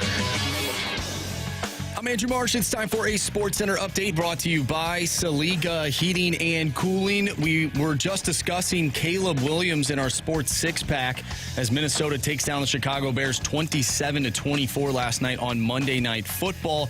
We discussed that game earlier today. If you missed that conversation or any conversation from today's show, make sure you go to 101ESPN.com or check out the free Dobbs Tire and Auto Center's 101 ESPN mobile app. Just head to the podcast page. You'll find all of our shows there, and it's all brought to you by the Schaefer Door Company. The Cardinals also played last night, a 4-2 loss to the Seattle Mariners. They're back in action tonight, 8:40 first pitch with Matthew Liberatore on the mound for the Cardinals, George Kirby on the mound for the Mariners. We have part two of our Sports Six-Pack coming up next, so get your questions in to the Air Comfort Service text line, 314-399-9646. Part two coming your way next. I'm Andrew Marsh, and this Sports Center update is brought to you by Saliga Heating and Cooling, a Daikin heating and air conditioning dealer.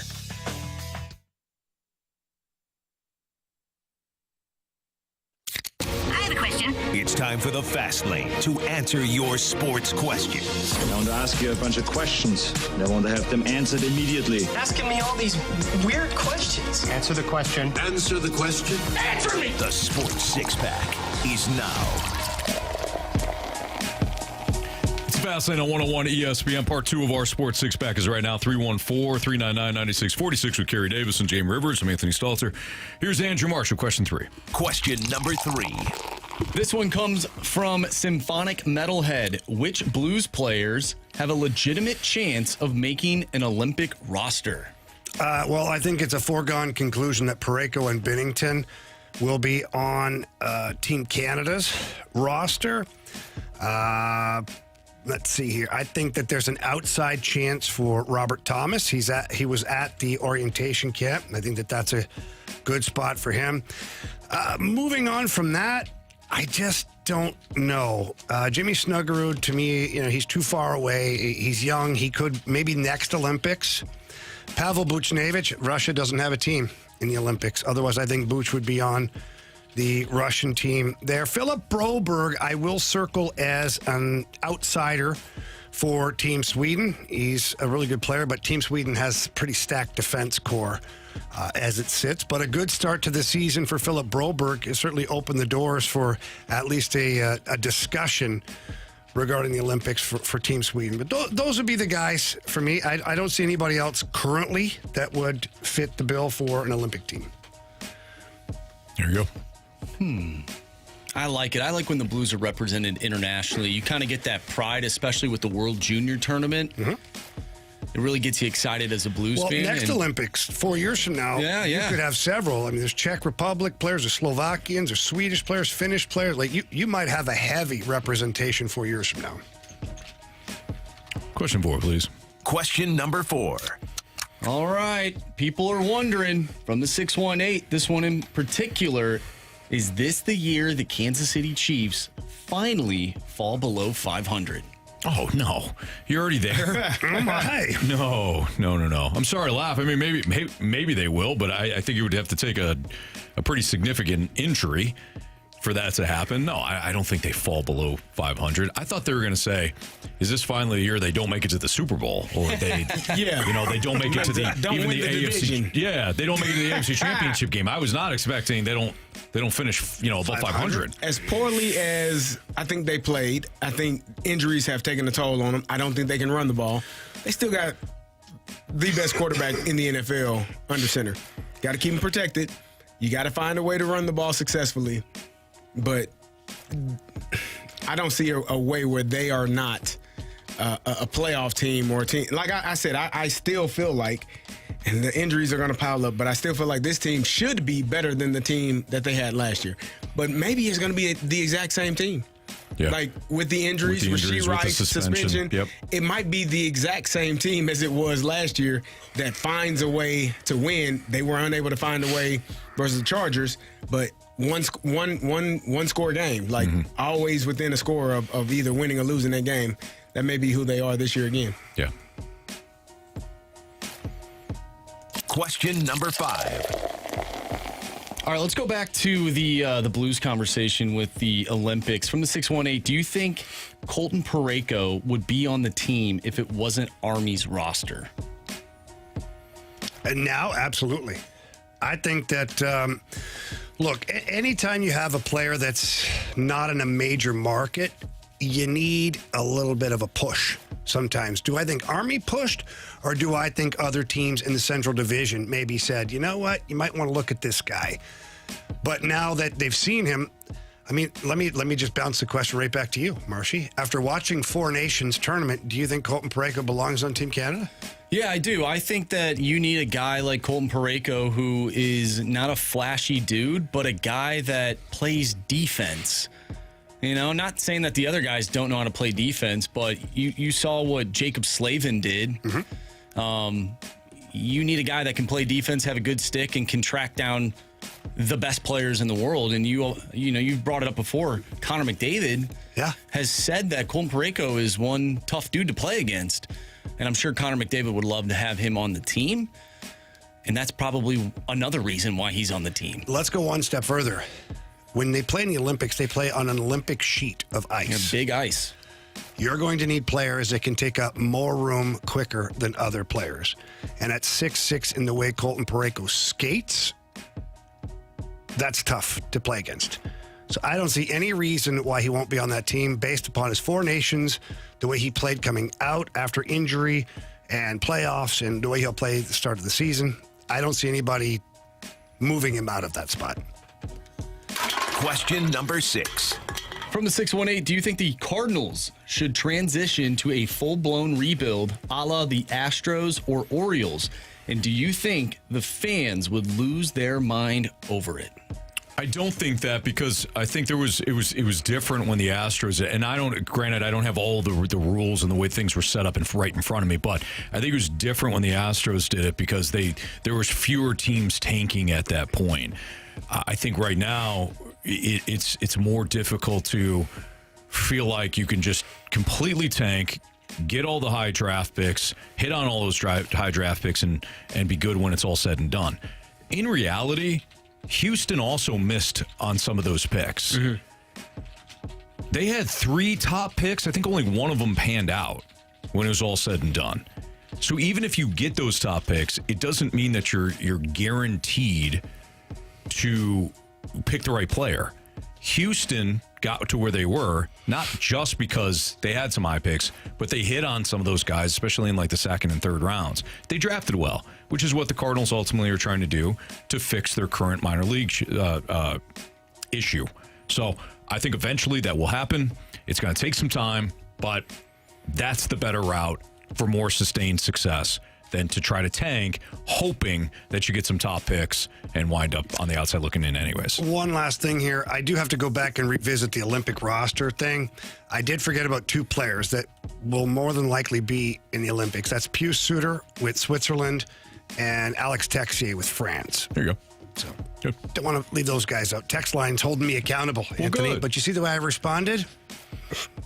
No problem. They You're were right. They were right. They were right. Yes. All right. There you have it. It's Fastlane on 101 ESPN. That's Jamie Rivers. That's Carey Davis. That is Andrew Marsh. I'm Anthony Stalter.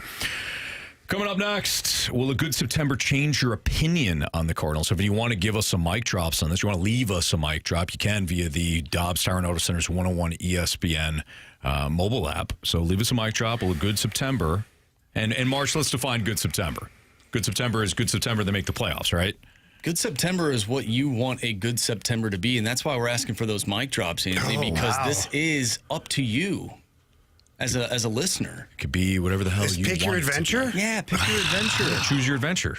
A good September could mean you finish over 500. Oh, I don't like that. Well, it just depends on who you are, Anthony, where your expectations Below are 500? of the No, franchise. no. Yeah, just saying, about 500, you'll take that. You know, could it be just Jordan Walker breaking out for the last remainder of the season? Like, what is your good September? It's up to you. And change your opinion on this team moving forward or this season? Moving forward. All right. I guess that's to the end of the season, too. Anyways, we'll have that discussion next on 101 ESPN.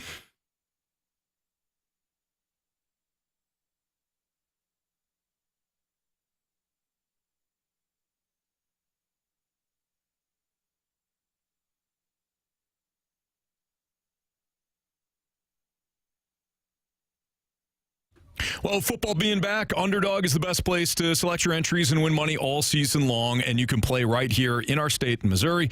Playing on Underdog, it's easy. You just choose a couple of players, whether they're your favorite players or players that you feel as though they have great matchups or bad matchups in their upcoming game, and whether or not they're going to go higher or lower on their stats. So touchdowns, receiving yards, interceptions, you get the idea. Any matchup that you like or don't like, you can build your player card, and if you get your entries right, you can win up to 5,000 times your cash just for playing as little as $1. If you like Underdog, I highly recommend checking it out for not only NFL but college football as well. You play all throughout the week. Another Thursday night football matchup coming up in a couple of days, but playing at Underdog is super fun, super easy, and if you download the app today, you can sign up with my promo code Anthony to score $50 in bonus funds when you play your first $5. Again, that promo code is my first name, Anthony. Millions of fans have already won billions making plays on Underdog. Will you be next? Underdog. Make plays, win money. Must be 18 or older and present. Missouri. Terms apply. See assets.underdogfantasy.com/web/play and get terms _DFS_.html for details. Concerned with your play? Call 1-800-GAMBLER or visit www.ncpgambling.org.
Fastlane on 101 ESPN. Will a good September change your opinions on the Cardinals? And you can leave us a mic drop via the Dobbs Tire and Auto Center's 101 ESPN mobile app. So I was trying to define this question. Will a good September change your opinion on the Cardinals? Well, what would a good September look like? So let's start there. Let's start with caveat number one. Carey, for you, what would a good September look like for the Cardinals? It would look like you answer some of those questions that you have been wondering about for, 3 months, 4 months now.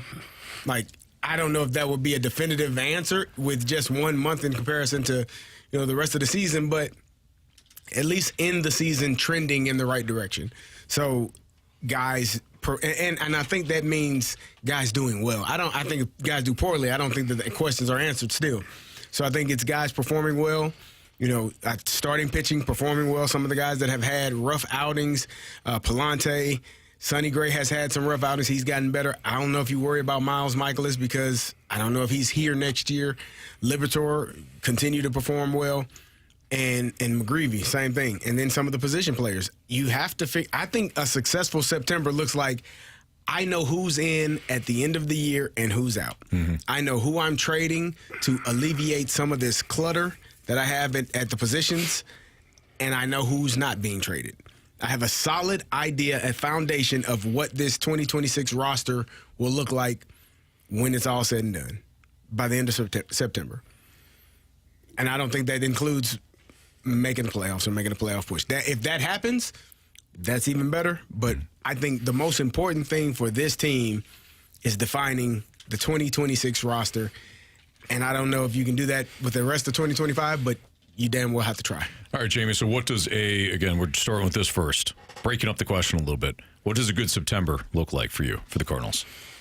I think Carey and I butt heads a lot on certain things. We're not butting heads on this one. I agree 100%. I think you have to know definitively who is on your roster for next year, who you want to keep with the birds on the bat, who you're willing to expose to other teams via trade, and who you can live without as well. And you put those three categories up there. After September, you should have those columns filled with the players that you think fall into that group. Mm-hmm. Bottom line. And I think Nootbaar should be on the trading block. I don't know about Gorman. I say you put him on there and see what you get for him. I think that you put Donovan in that list. Like, as much as I love Brendan Donovan, you got to see what you can get for this guy. I just don't think that, moving forward, you can't leave any stone unturned. Mm-hmm. Sonny Gray, there's rumors out there now that the Giants are very interested in Sonny Gray in the offseason. I would support that, except for we know now that you have no depth. We're just talking last week about how the Cardinals are going to go back to the bargain bin to backfill the rotation because they don't have enough depth. Well, if you trade Sonny Gray, I don't know what you get in return. I have no idea. I can't imagine it's a haul. Yeah. I think it's going to be basically you're offloading his contract. But then you're going to be stuck in the same position that you're going to need to find another pitcher. Unless you get one in return. Maybe they have a bargain bin pitcher that they'll throw in the deal. Mm-hmm. I don't know. But I totally agree with Carey that by the end of September, you have to know. And not just your current team. You have to know that, J.J. Weatherholt is definitely getting, not just a look at spring training. He is going to get every opportunity in spring training. Liam Doyle, they're moving him up the food chain pretty quickly. He's been called up or pushed up to Double-A ball. Now he's played one game at Single-A. Now he'll be in Springfield. Does he get to Memphis? Yeah, I don't know. But they're obviously fast-tracking him for a reason because they want to see what he can do. Mm-hmm. So, to me, it encompasses everything in your organization. You really have to have an idea. Before you even worry about free agents and trades and things like that, like players that are available, you need to have a definite classification of your own organization. So I posed the question. I think the team needs to finish over 500. Now, will that actually do anything to change my opinion? No, it won't, actually. It won't. Because last year they finished 15-11 in September, thinking, okay, if you finish the end of the year on a high note, maybe you're progressing forward. It doesn't always work like that. Yeah. So even if they did finish above 500, they missed the playoffs, that's not going to really do anything come next year, in my opinion. But where I do think what is good for this team is getting a look at these dudes. I actually think the best thing to happen to this team, and it sounds weird, is that Arenado was missing time, Donovan's missing time, and Contreras was missing time all at the same time. Mm-hmm. I think that's the best thing to happen for this roster, given where they're at right now, so you could get more looks at these players. So I really won't change my opinion, but I will be rooting for them to make some noise and do what we said earlier, maybe the improbable. Yeah, for me, I think there's still so many questions. Carey alluded to this before in his answer. I think there's so many questions with this Cardinals team, from what do you do with the contracts of Nolan Arenado and Sonny Gray, or even Wilson Contreras for that matter. I hope the Cardinals keep Wilson Contreras, but if they do want to free up a spot, maybe they entertain that again. They go back to Wilson Contreras and say, are you willing to move waive your no trade clause? I don't know, but you have to deal with Arenado's contract. You have to make a decision with Sonny Gray and whether or not he wants to stay around. So those are some questions, but those questions pale in comparison to the bigger questions about the roster construction, young guys getting long looks, long opportunities. What do you do at the catcher spot? Is Crooks now your guy moving forward? Is it some combination of Crooks and Pages? That's a question. Your starting rotation, as Jamie mentioned, what do you do to backfill?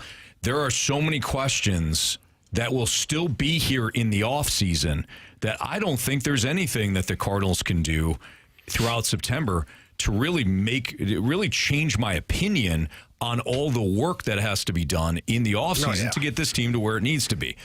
However, if the young guys, Jimmy Crooks, Jordan Walker, Nolan Gorman, those guys, those players, if they were to help the Cardinals get on some improbable run, then that will alter my opinion slightly, because now, of course, they become more intriguing because you are a young team that might be a little ahead of what we all thought on September 9th. That's how I would phrase that. Do you think the way Crooks has played has now pushed Poso out of the equation? I think he was pushed out either way. Yeah, probably. But if you're going to get, you make a decision, right? So if Crooks is going to see significant time next year, you can't keep him in the minors. No, but am I saying, is it automatic that it's Poso, not Pages? Oh, wow. I would say yes. They love Pages. I guess nothing's They do automatic. love Pages, for sure. And I like the dynamic because Crooks is a lefty. Mm-hmm. So I like that, be able to, not that you're platooning catchers, but it still gives a different look. Sure. Now, Poso swings at everything, and he makes contact. Yeah. I've never seen anybody swing at everything like that except softball players to make contact. Mm-hmm. And he does. But yes, he does. It's a great story, but I just don't know. Yeah, it's a good question. Pedro Pages does have a little bit of pop. I'm actually surprised with how many home runs he's hit this year. Yeah, no question. And if you keep that, you got to devote a bench spot. That's just another question. There's a million questions. Well, you would have two catchers regardless, though. But if you keep Crooks and Pages, but you like that bench bat in Poso, you can't have three catchers on your roster. Well, yet, Carey, we've got 4 catchers on our roster. Well, right now we got 5. 5 catchers on our roster. Well, Poso was hurt. So. Well, Poso wasn't in the equation at the start of the season. It was Ivan Herrera. The only reason why he even came up was because Herrera got injured. I don't need you yelling at us. I'm not yelling. Was it injured or just because he couldn't throw to second? 5 catchers. I think he couldn't catch. Well, he could catch. He couldn't throw. They all got different things going on. If they put everybody together, they'd be one hell of a catcher. Ivan Rodriguez, probably. Probably. Gauntlet next in the Fast Lane on 101 ESPN.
categories, one challenger.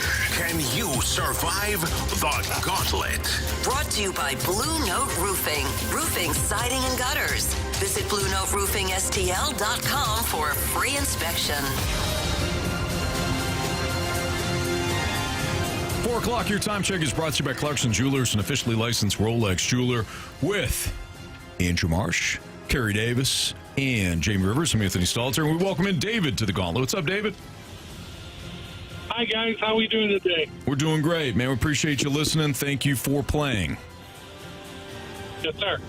Would you like to take on Marsh, Carey, Jamie, or me in round one? Let's take on Carey. Did you say Carey today? Let's take on Carey today. All right. Carey Davis. Good luck, David. You as well. All right, so Carey's going to make his way into the cone of silence right now. David, you're going to tell Marsh to spin that wheel. Marsh, spin the wheel and not random like yesterday. Oh, so David is requesting something from the wheel. That can be a little dangerous, David. That might backfire on you. The wheel doesn't typically like to listen. But let's see what you get. Marsh. Oh, it's not random. Oh, there you go. So if you were to pick one category, and I don't know what it is yet, David, but one category, what would you pick? Hockey. Oh, well, it's not hockey either. I'm thinking based on your reactions, it's baseball. It says baseball. Baseball. All right, so baseball been a bit good to you, David. Are you ready for baseball? Yeah. Yes, sir. All right. Oh, my bad. Yeah. Oh, do you want? I would like to. Do you want to participate in your own show? There you go. 4 baseball questions today, David. There. What's that? That's getting relegated there. No. Well, after your comments yesterday on Mizzou football. We're putting it to bed. I'm sorry. Damn it. I don't even know what you're talking about anymore. Very true. I'm on to Cincinnati. All right, David. You get 4 questions, all baseball related. Each question is worth 2 points unless you ask for the options. Are you ready? Yes. Here we go.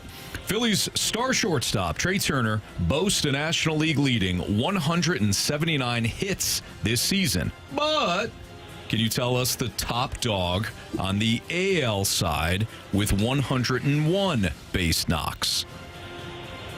Let's go with the options. Bo Bichette, Junior Caminero, or Stephen Kwan? B. Did you say B? Yeah, B, final answer. All right, that's Junior Caminero.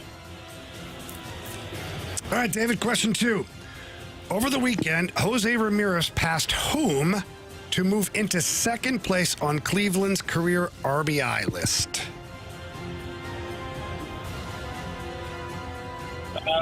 Let's go with options on that one, too. All right, was it Manny Ramirez, Jim Thome, or Tris Speaker?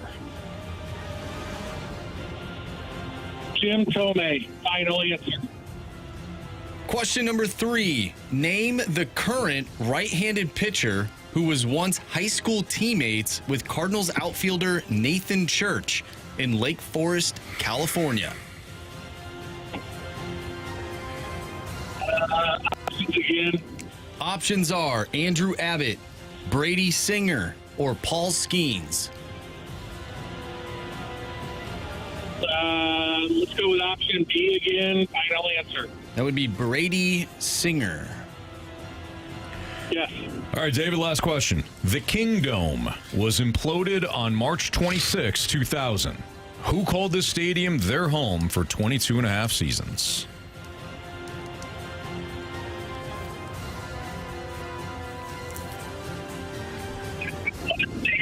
Griffey Jr. or Jr., but let's take the option. No, it's a team. What team, David? Yeah, I'm gonna read it again. Yeah, the King. Seattle Mariners. Okay, got it. Final answer. You got it. All right. We're going to have to make sure these questions, he's right. Like, who called, like, could be a player, could be a... Oh, yeah. Marshy had, and Carey had the 2024, 2025. Like, right. We're really going to have to start demanding. The outfield, left field, right field, center field. There's three spots in the outfield. Yeah, if you're playing softball, it's a road. There's a rover. You just never know. Yeah. Anyways, let's welcome back Carey Davis from the Cone of Silence. David, how you feeling? I know the last one I got right. We'll see about the three. Okay. All right. Let's see. Carey's making... Jeez, why do I do that? Carey's making his way in from the... Old Jerry Davis. Yeah, Jamie, Carey Davis. Jerry Barry Harry Davis. There you go. Carey, how was the Cone of Silence? Grant was in there. He was looking up something, getting frustrated. He couldn't find it. Said everything he doesn't need is on there. The one thing he does need isn't there. I don't know what he's looking for. Did you offer to help? Yeah, I don't think I could help him. It was But you someone on the didn't internet. offer. I couldn't put it on the internet. When you know you can't help, that's when you offer. Oh, that's my man. Hey, odds are. Can I help you with that? Yeah. No. You'd be trying. Okay, all right. Hey, Carey's a nice guy, man. Yeah, he always offers to help. Yeah. Now they're going to call you on it. Life lessons with Jamie. Does he ever actually help? Oh, no. No, he's never. We don't need the help. Right. Is that the same breath as doing something wrong for somebody so they never ask you to do it again? I think that's worse. Like, what do you mean doing something wrong? Like, let's say someone asks you you on fire when they ask you to move. Hurt someone for somebody else? No. Like, hey, do you mind? That's wrong, right? Doing the dishes, and then you do them wrong. You do them wrong. break You clean clean 'em. them. Yeah. You put them in the wrong spot. I got accused many years ago. Not that you don't know how, but you just do it wrong on purpose. When I was about 8 or 9 years old, maybe 10, I got accused by my father of breaking the lawnmower on purpose so I couldn't cut the grass anymore.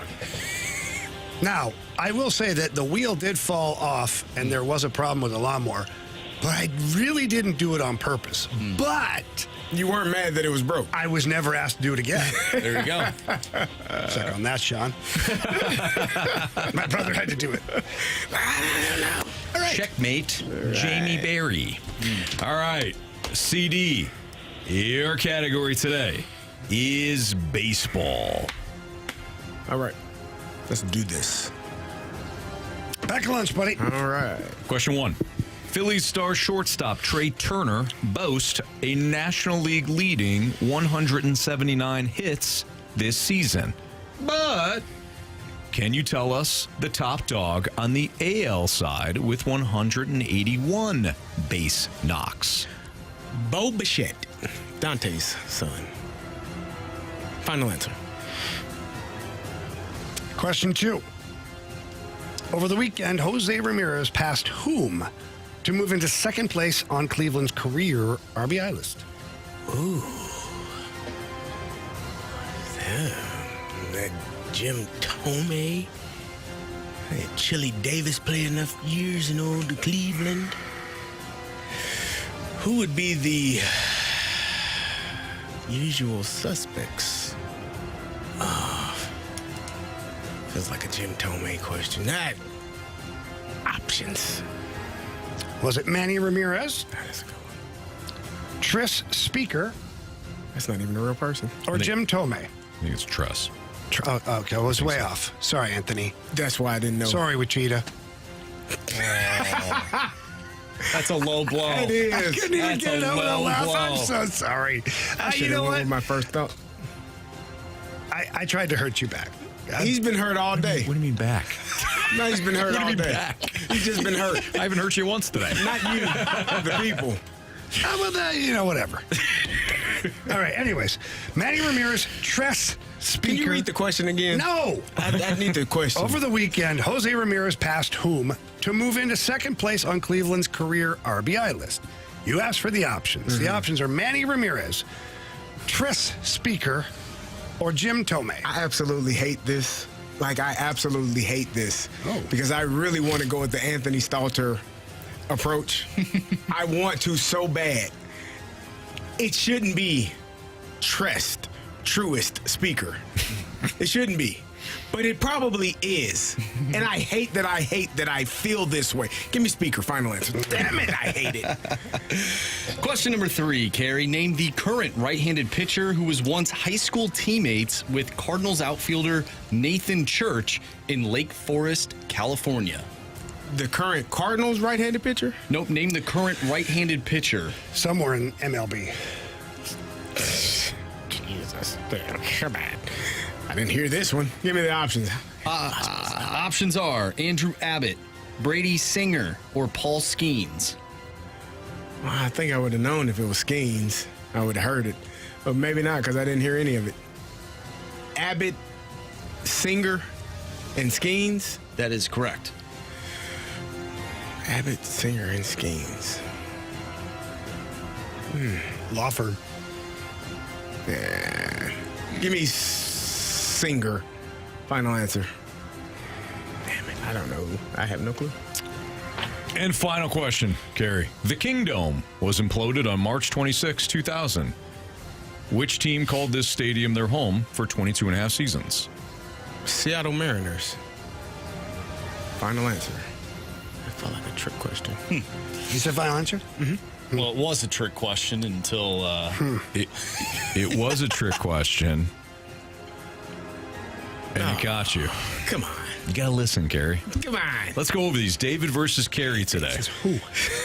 The Kingdome was imploded on March 26, 2000. Who or which team called this stadium their home for 22 and a half seasons? Again, Carey, you gotta listen. Carey said the Seattle Mariners. David said the Seattle Mariners. Correct answer is... Ken Griffey Jr. and the Seattle Mariners. The question was actually set up, who called this stadium home? And poor David was like, Jay Buhner, Ken Griffey Jr. We're like, teams. Which team? So you guys both got it right. It's 2-2. Neither of you used the options. Well done. Name the current right-handed pitcher who was once high school teammates with Cardinals outfielder Nathan Church in Lake Forest, California. You both took the options. You both landed on Brady Singer. Correct answer is... Yeah, it's Paul Skeens. Paul Skeens Really? is the correct answer. Didn't hear that. Again, 2-2. Over the weekend, Jose Ramirez passed whom to move into second place on Cleveland's career RBI list? Carey, after some consternation, including saying Jim Thome, and then he heard the options. He said Jim Thome right away. That's why you don't too. take the options. He went with Tress Speaker. Because, and I quote, it's the way Anthony would do it. David said Jim Thome. Correct answer is... Jim Thome. Jim Thome. Don't get... Damn it, man. David did not use the options. I'm sorry, he No, did he use did. the options. Excuse me, he did use the options. Carey didn't, and then he Carey second-guessed didn't, himself. and then he used them. All right, let's clean this up. David has 3 points. Carey has 2 points. It comes down to this. Philly star shortstop Trey Turner boasts a National League leading 179 hits this season. But can you tell us the top dog on the American League side with 101 base knocks? David went with Junior Caminero. Carey went with Bo Bichette. Carey did not use the options, so this is how it's going to work. If it's Bo Bichette, Carey's going to win today 4-3.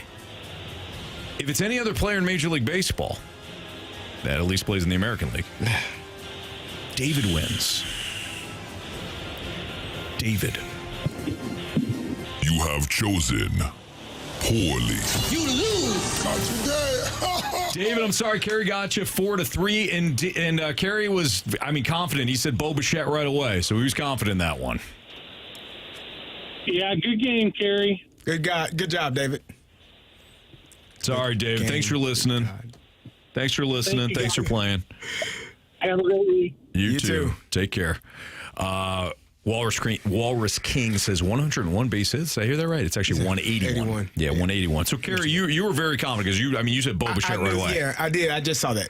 So I knew that one. I shouldn't have taken the options on Jim Thome. And then I went with your approach, which I said it. That's a dumb approach. That's not for you. It works for you. It doesn't work for me. That's not a shot at you, sir. I'm not taking a shot at you. Where is Truist Parker? What's his name? Tris Speaker. Tris Singer. Where is he at? It's Brady Singer, Tris Speaker. Where is he at on the list? We need to go. Where is he? Dead last? Yeah, good day, huh? Oh, he's not a dead last. Oh, man. Let's see here. Let's see where Speaker is. All-time leaders, RBIs. I don't know. I don't have a full list in front of me. I'll find it. To hell with it. Can't find it. I'll find it. All right. Moving on. Nice job, Carey. Thank Good you. win. Marsh has got what's trending for us next on 101 ESPN.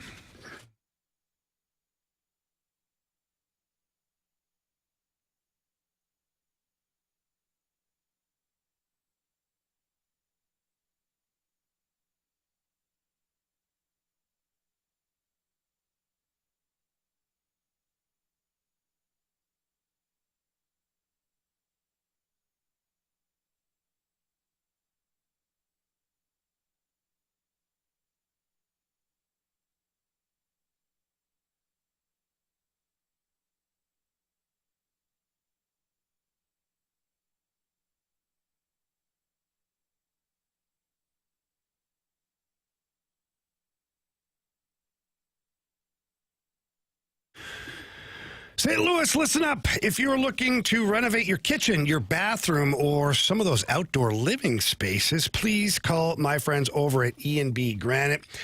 They've got over 2 decades of family-owned and operated store in E&B Granite. They are the best, and they offer extensive selection of custom countertops, cabinets, flooring, and it's not just 1 or 2 patterns. They've got things that cater to diverse tastes. They've got all kinds of different colors.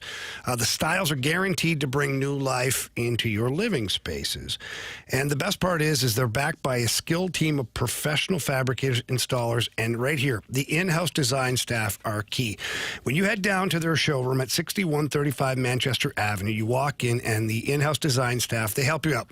If you have a vision, they help you realize your vision. If you're not sure, they help you figure out what you really want and what you need. And the amount of countertops that they have there, the cabinets, everything available is unbelievable. So please head down there again, 6135 Manchester Avenue, or you can give them a call, book an appointment, tell them Jamie Rivers sent you in. They love hearing that. 314-645-9300. Again, that's 314-645-9300, or you can always visit enbgranite.com. E&B Granite, luxury for less for Missouri and Illinois.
Topics in the sports world. What in the wide world of sports is going on here? It's time to find out with What's Trending, brought to you by Elite Comfort Experts. Heating and cooling with no gimmicks, just guarantees. EliteComfortExperts.com.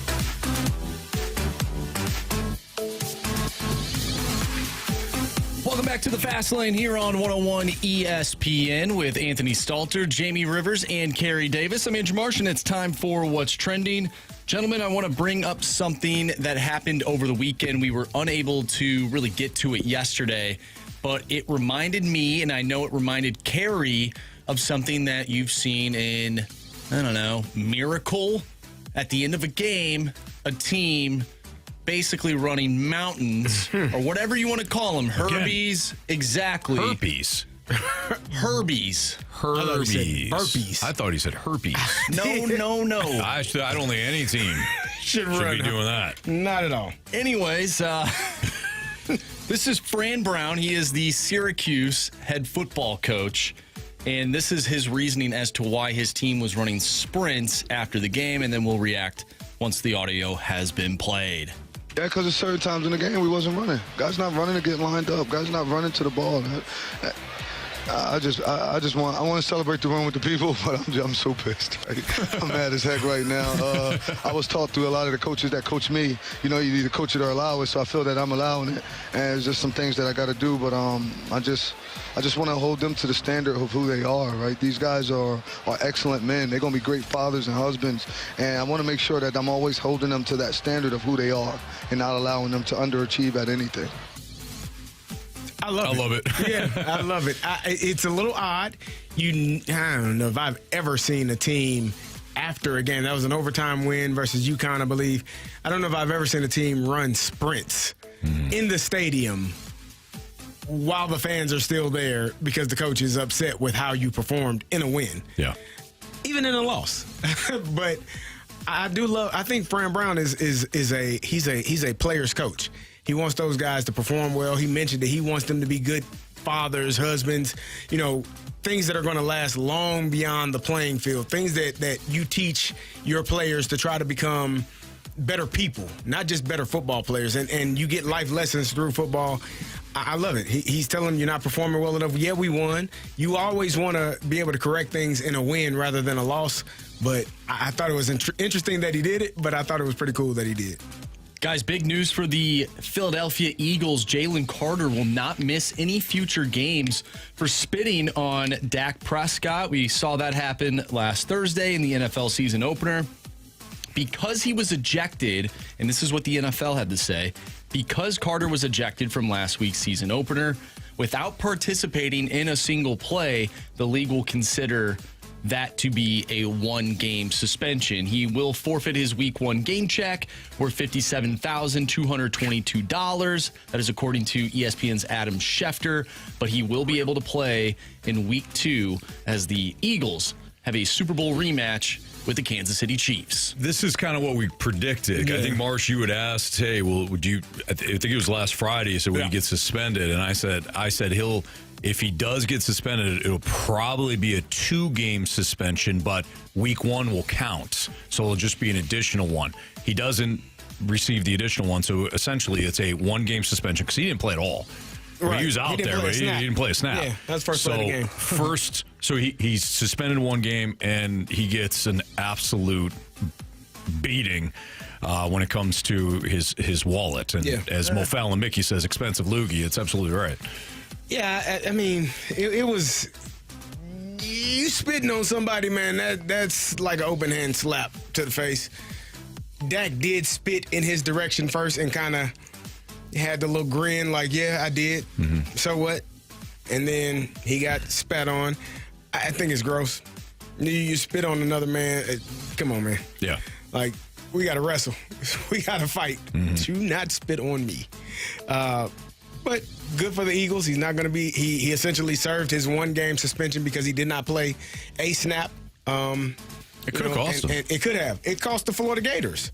Yep. That young man spit on a South Florida player, and they put themselves in position to lose the game. Mm-hmm. So you gotta keep your cool. You gotta. And who the hell spits on people? I know. Where are you from that spitting on someone is the go-to move? Right. Man, I'd have slapped the hell out of Jalen Carter. I don't give a damn what takes place after that. Make sure it's an open hand slap. There you Otherwise, it's considered a punch. Yeah, it'd be considered a punch. But if you have an open hand slap, as we found out in Friday, the Chargers game, you can stay in the game. Yeah, that was on Travis Kelce, right? He slapped the hell out of him too, didn't he? He did. Yeah. Do you guys think that him not being suspended for an additional game has anything to do with the fact that they're playing the Chiefs in week 2? No, I don't. Okay. I don't. I kind of do. Nah. I think they want the best outcome for that game, and Jalen Carter is one of the best players in that defense. You want it to be what it should be. He is, absolutely. But as excellent of a player as Jalen Carter is, and there's no doubt he is one of the top interior defensive tackles in the league, period. Understand what I'm saying. He still doesn't move the needle from what you're suggesting. Okay. You know what I mean? Like if it was Mahomes, not that he would ever do something, I would think maybe it was I mean, I probably used a bad example of Mahomes, but so let's say it's Jalen Hurts, who I don't think he'd ever do anything like that. Then I could see, we'll just fine you, but you'll be in uniform for the Chiefs game. Who would do something like that? Spit on somebody?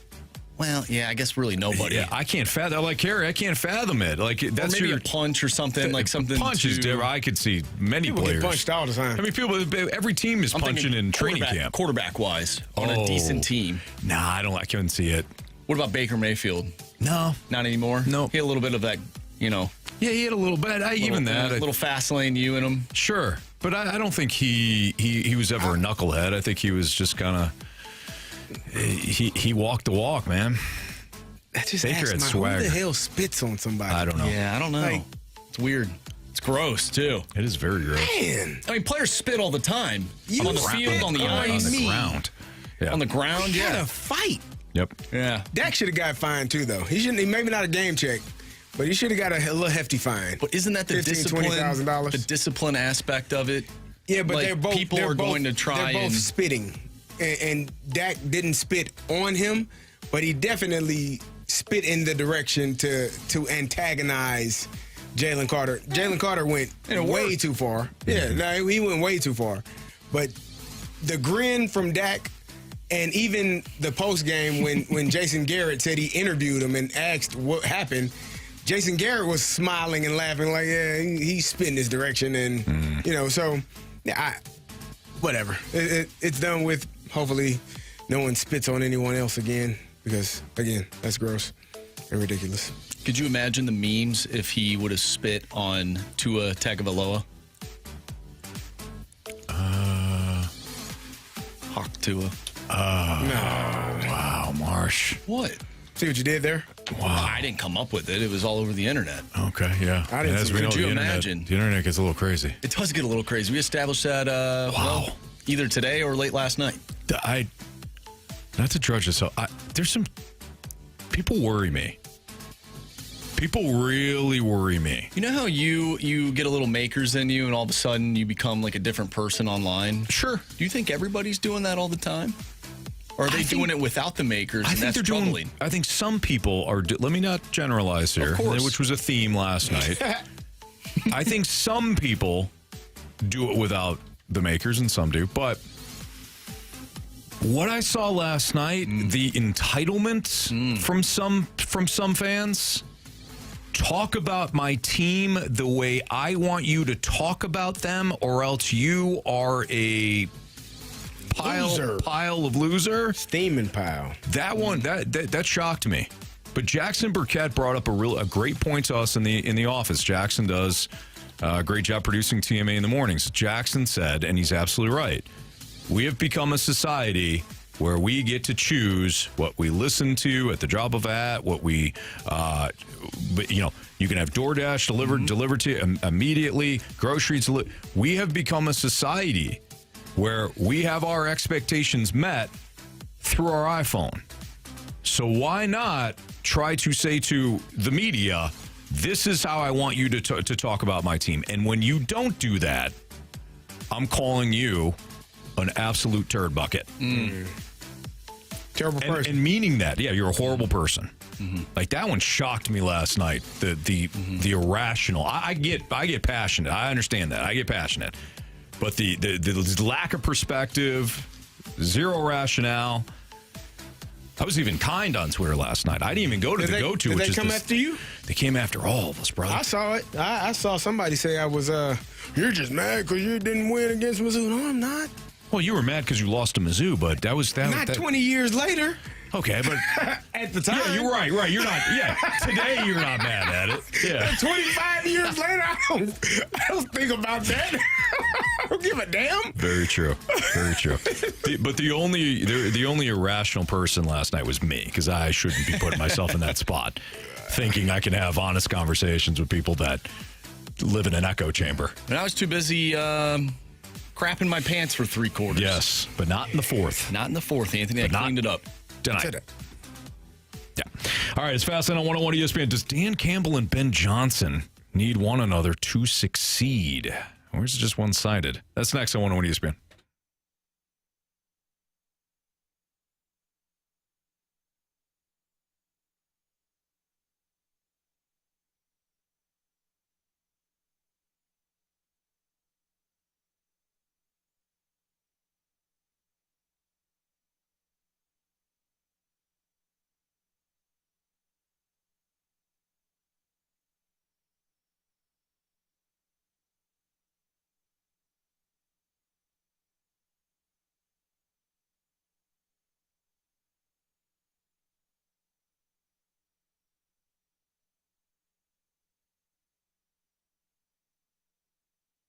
Anthony, our friends over at Mentality had a great event over the weekend. They held it out at the Chesterfield location. Lots of people showing up because they want to feel better. And our friends over at Mentality, that's what they do. You walk in, you ask for Angel, for that matter. Tell Angel that Anthony and Jamie sent you in. She's going to help you out. The board-certified physicians are going to sit down with you. They're going to talk to you. They know what you're going through. You're not the only one. And then they do the blood panel, and the blood panel comes back with all of your results. And it's not just about your testosterone or this, that, the vitamins. Sometimes you can find things ahead of the time, and that helps you, moving forward for results that you're looking for, or to take care of something else for that matter. So it's extremely important that you get in and visit our friends over at Mentality, and also very important that at least, if nothing else, get the blood panel done. Yeah, no doubt. You can at least see where you're at, like Jamie just suggested. But Jamie and I went in there. Jamie first, he went to the Chesterfield location, then he actually took me down to the Chesterfield spot. And he showed me how easy it was just to sit down and tell the board-certified physicians how I was feeling. And how I was feeling, I was tired all the time. I didn't feel like I was putting in my best, whether it came to multiple jobs or, of course, running around with the kids. I wanted better. I wanted better for myself. I wanted better for my family. And when I sat down and talked to them, it made sense to have my blood drawn. And, yeah, lo and behold, low in testosterone, low in some other vitamins, some key vitamins. And once I started the program, I mean, it was within the first couple of weeks where I didn't notice it at first, but when it came to, like, being on the weekends, I was revving to go still, 6, 7 o'clock at night. I'm like, all right, what else do we have here on the task list? You can feel better. Get the energy back. Get the treatments that fit your schedule. Get your drive back. Burn the belly fat. Build the strength. It's all there ahead of you. MentalityHealth.com/radio is where you can book your appointment or check out more information. But when you do head down to Mentality, tell them Jamie and Anthony sent you in.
101 ESPN Sports Center. I'm Andrew Marsh. It's time for a Sports Center update. Driven by Johnny Lundoff Chevrolet and Johnny Lundoff Autoplex. Cardinals lose to the Mariners last night by a final score of 4-2. They're back in action tonight with Matthew Liberatore on the mound. He'll face off against George Kirby. First pitch tonight in Seattle, 8:40. Last night, Minnesota defeated Chicago on Monday Night Football, 27-24. Also, over the weekend, the Lions suffered a loss to the Green Bay Packers, which leads us to our next discussion. Does Dan Campbell and Ben Johnson, do they need one another in order to succeed? We'll discuss it next right here in the Fast Lane. I'm Andrew Marsh, and the Sports Center update is driven by Johnny Lundoff Chevrolet and Johnny Lundoff Autoplex. See them at lundoff.com. Chevy, together we drive. Are you kidding me?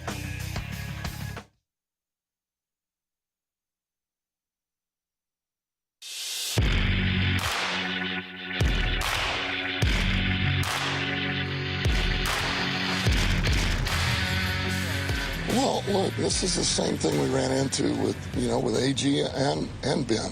I mean, in 22, we remember we started 1-6. I mean, I think people are asking me to fire Ben at 1-6. So look, it took us a while to get our feet, man. So to get our bearing, but you learn every time you go through these and you work together and you find the right flow and you do it collectively, you do it together. And like I said, man, the more those five play together, we got two young guards, but the more they all play together, the better we're going to get.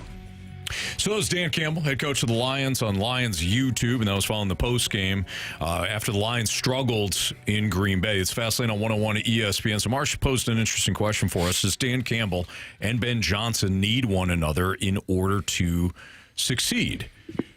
I think that's fascinating. And as you ruminate on that, we do have to hand out. Ruminate. Yeah. I'm using big words. Carey. That's a good word. Yeah. Someone looked up something today. I honestly don't even know if it No, works. I think you were spot on. You're right on with it, Anthony. Don't even Google it. Let's just act like it was a good word I used. It was a fantastic word. As you were ruminating. Think deeply about something. Yeah. Good job. I did it. You did it. You pulled it off, man. That word of the day, toilet paper, is finally coming through for me. Contest winner receives 2 tickets to Blues and Brews next Friday, September 19th at the Anheuser-Busch Brewery. You can get fired up for the blues season at this outdoor street party featuring live music from the band Perry. Plus, appearances by blues players and alumni, food trucks, on-stage festivities hosted by 101 ESPN's Chris Kerber and Joe Vitale, and more. Tickets are now on sale for Blues and Brews, presented by Bud Light, 101 ESPN, 92.3 WIL, and Scott Lee Heating Company. You can find all the details at 101ESPN.com. Here's your trivia question. Who finished last in the Rizzuto Show Fast Lane Week 1 Pick'em Challenge? Send in your answer if it's correct, and you're the 101st texter to the Air Comfort Service text line at 314-399-9646. You'll get tickets to Blues and Brews. All right. Now, after you've done ruminating. Good job. Thank you. What do you think? Does Dan Campbell and Ben Johnson need one another to succeed? Well, listen, when you have two guys that complement each other so well, it's pretty hard to say that they don't need each other. They had great success together, but like Dan Campbell said, the beginning wasn't all roses either. 1-6, and then people forget about that because of ultimately what the Lions have been able to do. The Lions have been able to make you forget about how terrible they were, which is incredible. Now, on that staff, they had not just Ben Johnson. They had Aaron Glenn, and I was going to call him Terry Glenn. That guy, that was a receiver. He was a receiver, yeah. No relation, New apparently. England Patriots. From Ohio State. Anyways, you had those three guys that worked so well together, along with the general manager in Detroit. They all had the same vision, and the way that they implemented things was the same. Dan Campbell, the CEO. You listen to Ben Johnson's press conference following the game the other night, and if you closed your eyes, you'd think it was Dan Campbell. He goes on to say, look, there's a lot of things we could have done better, a lot of things I could have done better. And how many times have you heard Dan Campbell say that? Absolutely. All the time. He takes accountability. Guys, I made a couple of calls that, we'll work together, we'll change this, we'll do better next game. All of those things were coming from Ben Johnson as well. Do they absolutely need each other? No, I don't think so. I think you look at Bill Belichick when he had his dream team of people together that he thought was his dream team. They were winning. Then everybody kind of went off and did their own thing, and they kept winning in New England. So I think it's possible to backfill with other people and still have successful results. Now, does it help to have the dream team back together? Well, yeah, but that's why the dream team's no longer together, is because all three of them are great at what they do. So time will tell. We're one game into the season here. I think Ben Johnson's challenge is much greater than Dan Campbell's, because Ben Johnson has a team with a quarterback that people still have question marks around. Whereas at least Dan Campbell has a quarterback that he knows he can trust. Did he have a great first week? Was the play calling adequate? I don't know. Green Bay's a hell of a team. They're better than I thought they were going to be. Talk to me in 2 or 3 weeks about where the Lions are, and we'll see how much Dan Campbell still needs Ben Johnson. I think Ben Johnson's got his hands way more full than Dan Campbell. I would almost disagree. I think Ben Johnson. Would you? Yeah, if we're going to disagree on this one. Okay, now here we go. Anthony gets it. We always disagree on football. It's very true. For some reason. So I respect the hell out of you, of course. You're Super Bowl champion. You have dedicated your life to football. I do. So trust me, I go home and I'm like, I got to be wrong. Not always. Sometimes I'm an idiot. But I think Dan Campbell, that it's a difference. You got a new coordinator on both sides of the ball, and you're the Detroit Lions. You know what they are in terms of how explosive they can be, the plays, the creativity that Ben Johnson had. And if you're not getting that, there's going to be a level of frustration in that fan base and in that locker room, because they know how much talent they have. With Ben Johnson, he's playing with house money. Like, he is his first year as a head coach. You got a young quarterback that everyone is kind of written off and has talked poorly about for his first season, and how he can't do this and can't do that. If you make any changes, or if you do anything that is positive, people are going to be like, yeah, you're doing a great job. You could win 5 games and people say, you know what? Wasn't great, but they're headed in the right direction. If the Detroit Lions win only 10 games, it's going to be chaos, because you won. But does that mean they need Ben Johnson?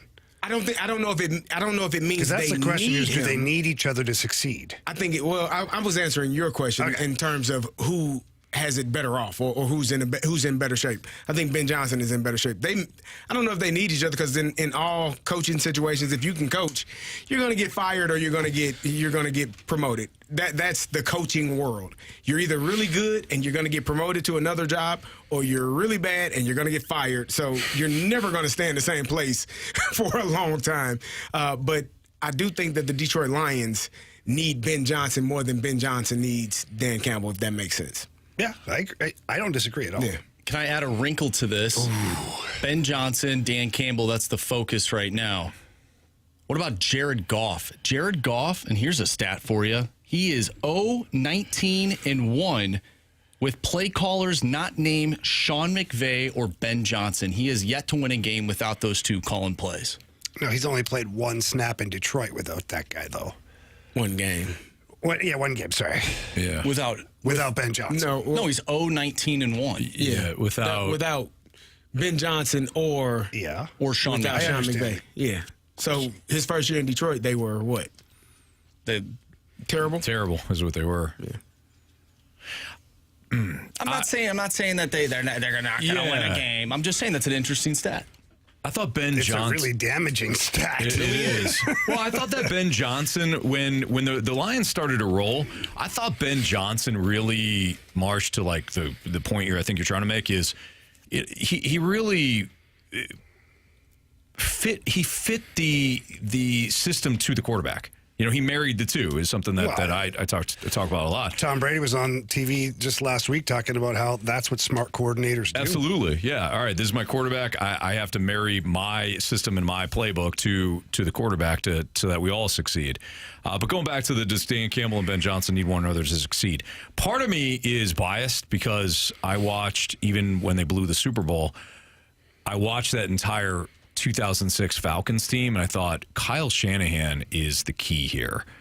Matt Ryan became an MVP under Kyle Shanahan in his second year. The offense was unbelievable, and I thought, man, this is the key. It's not Dan Quinn. And after they lost the Super Bowl, there's no way they were going to fire Dan Quinn and replace him with Kyle Shanahan. It's ludicrous, right? But when Shanahan went to San Francisco, it did not surprise me that Shanahan's career took off and Quinn's went in the tank until obviously he got to Dallas as a really good defensive coordinator and now to Washington as back as a head coach. So part of me is like, yeah, I think Dan Campbell needs Ben Johnson. But if I'm going to sit here and say Dan Campbell completely changed the culture in Detroit, I got to believe in the man. Jamie, you were there. I was there. Carey, you at least know. You at least know. Like the Lions were just an incredible fan base, miserable when it came to the ownership making good decisions. And they wanted so bad to believe in Millen. Matt Millen, yeah. They wanted because he embodied that big, burly, brash guy. They wanted so bad to believe in him. Yep. And he did nothing but put bad rosters together.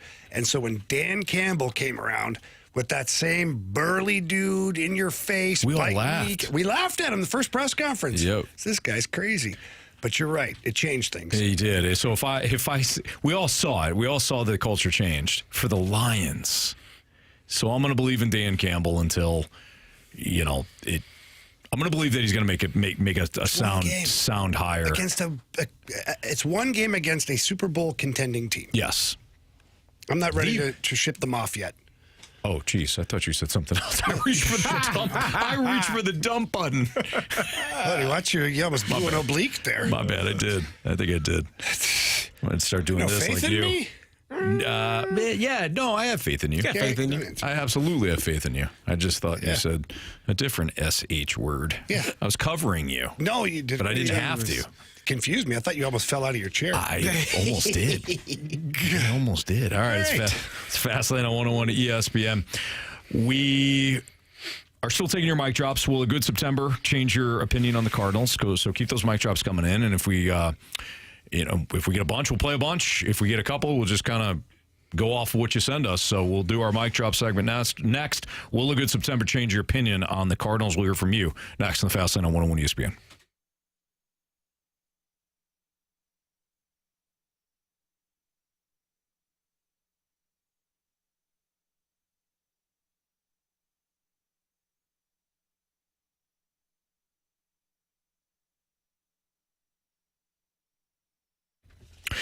You got to check out Underdog Fantasy if you haven't already. Don't be the person that's constantly like, man, I knew this player was going to have a big game. I knew this running back was going to go off against this team, or I knew that this quarterback would be shut down by so-and-so. With football being back, try out Underdog's the best place to select your entries. And plus, if you get those entries right, you can win money all season long. You can play right now in Missouri. Playing at Underdog, super easy. Just choose whether or not the players that you do like or don't like based on their matchups will go higher or lower on their stats. There's things like touchdowns, receiving yards, rushing yards, interceptions. You get the idea. You build up your card, get your entries right, and you can win up to 5,000 times your cash, and you can play for as little as $1. You do have to download the app, though, and use my promo code Anthony, just my first name, Anthony, to score $50 in bonus funds. So you can play a little bit on Underdog's dime, see if you like it. I'm sure you will. And when you play your first $5, again, you're going to score $50 in bonus funds once you use my promo code Anthony at Underdog. Millions of fans have already won billions making plays on Underdog. Will you be next? Underdog. Make plays, win money. Must be 18 or older and present in Missouri. Terms apply. See assets.underdogfantasy.com/web/play and get terms. _DFS_.html for details. Concerned with your play, call 1-800-GAMBLER or visit www.ncpgambling.org.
1051 ESPN. Appreciate everybody being tuned in throughout the course of the day. And for those that decided to leave some mic drops via the Dobbs Tire and Auto Center's 101 ESPN mobile app. We asked the question earlier and we discussed it.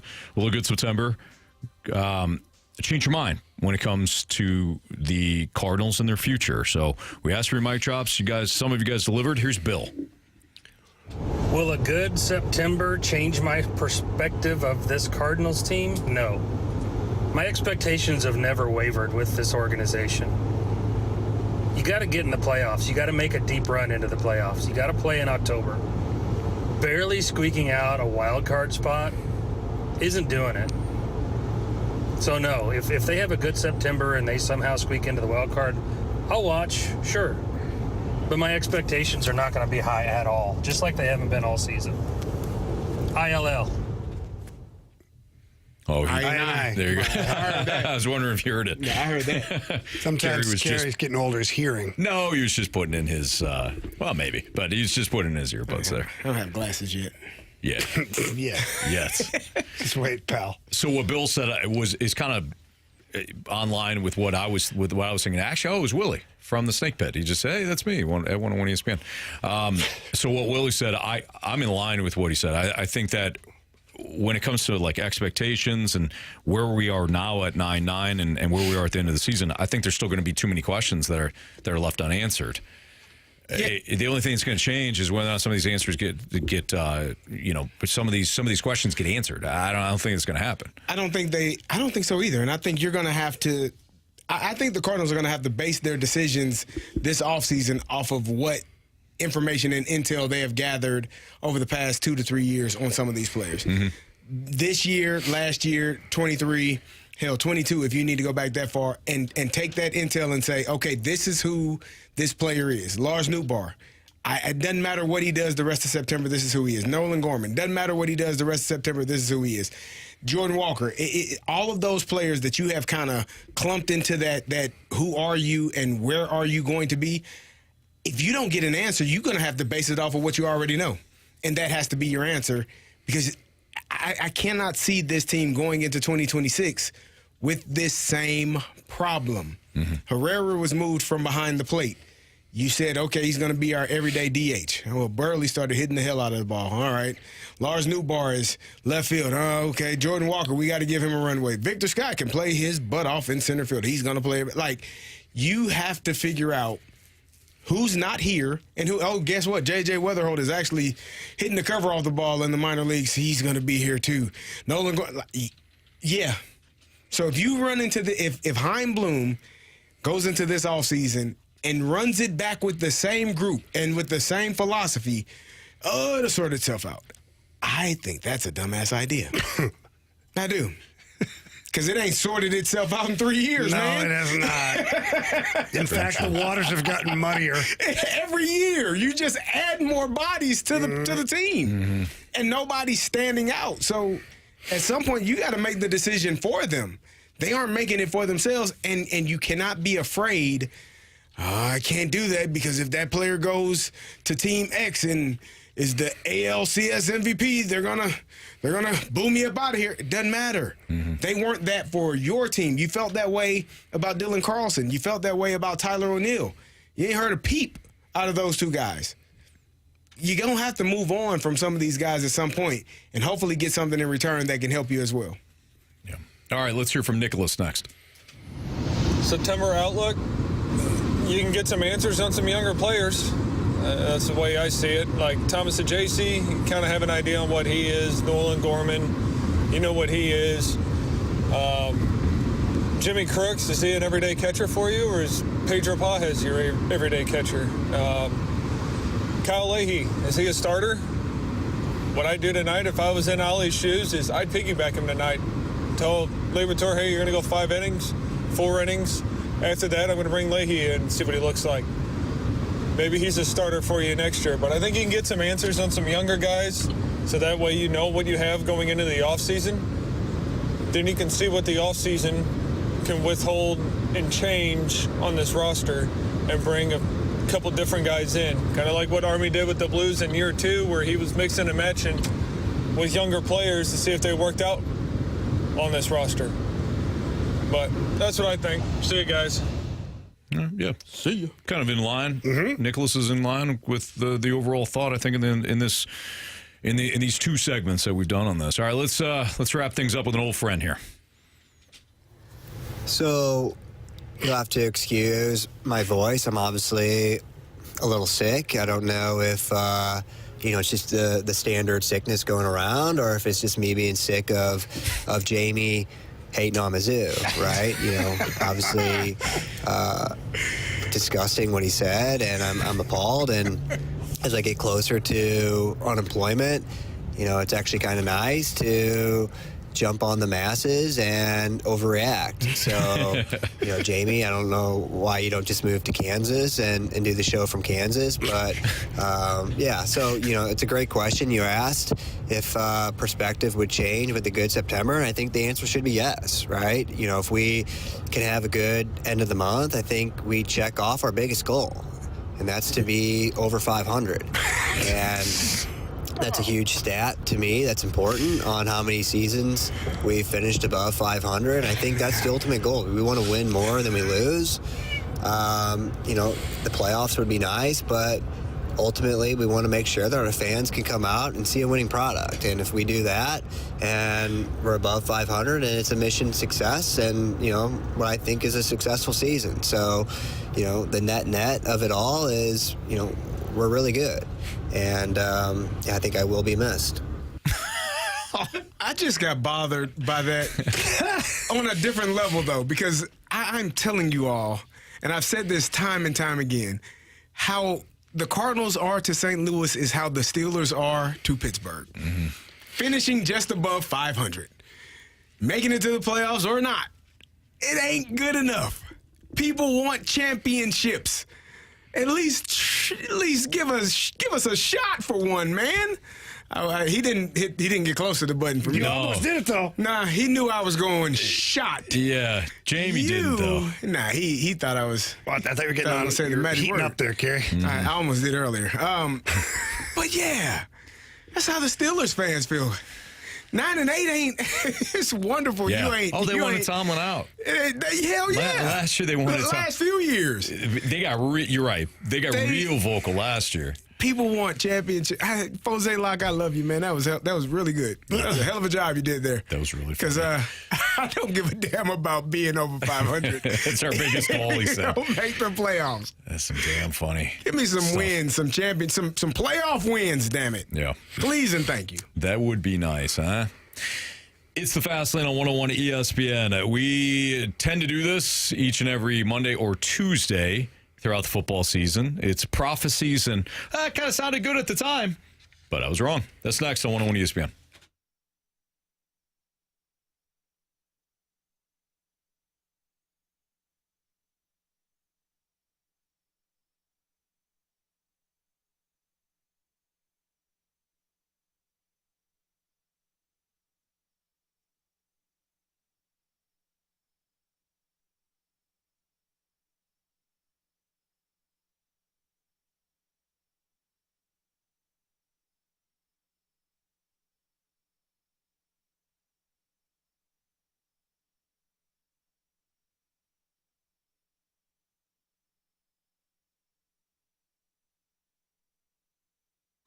Throughout the month of September, you can kick off time at Auto Centers Nissan with their Winning Drive sales event. They've got over 1,000 vehicles all in one massive location.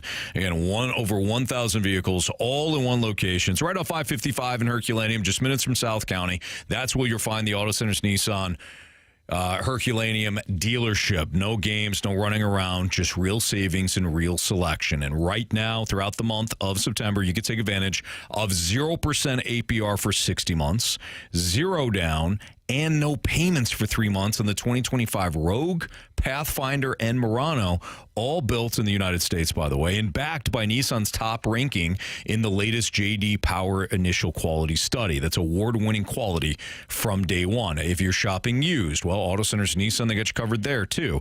0 down and no payments for 3 months on a huge selection of used vehicles, all priced to move. And every new Nissan comes with their rock-bottom dealer pricing, their exclusive lifetime warranty, guarantee, as well as a 30-day return promise. If you don't love the vehicle within 30 days, you can bring it back, and they'll refund your money.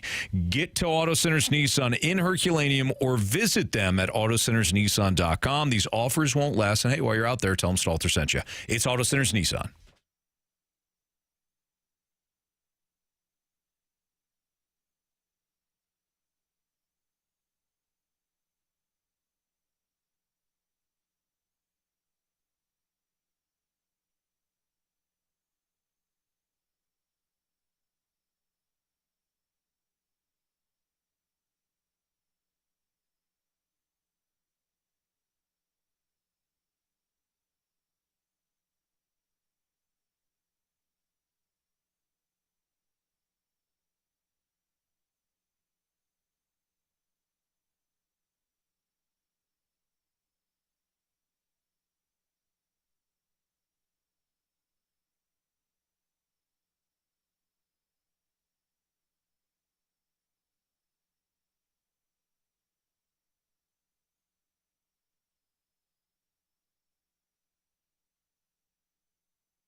Your time check is brought to you by Clarkson Jewelers, an officially licensed Rolex jeweler, with Andrew Marsh, Carey Davis, and Jamie Rivers. I'm Anthony Stalter. Prophecies, and, well, sounded good at the time. Things we got right from the weekend in football and things that we missed, even though it sounded good at the time. Carey, what was the thing that you hit? The thing that was, like, unequivocally right? I think the Packers are going to win the division. And I think... Well, you don't know that. We have no idea if you're right on that. Okay. The Packers what would you be... think. So just from week one, what I took... Yes. The Packers would be a very good football team. Okay. Best in the division. All right. Jamie? Bills absolutely going to win the AFC East. Okay. Wait, hang on. I don't think we're doing the game right. I'll go. Okay, you know what? Marshy. I'll rewind it. You go ahead, Marshy. No. I'll give you another one since you didn't like it. He was being kind, and he rewinded. Thank you. You can go, Carey. Oh. So, Aaron Rodgers is not too old to play this damn game. That's probably the wrong answer, too, Carey. No, I think that's a good one. That's along the lines of what you're asking for? That's more spot on, but Marsh is going to nail it here. Prophecy, Marsh? Prophecy that I had is... See, it's tough, though, because I understand where you're coming from, Carey.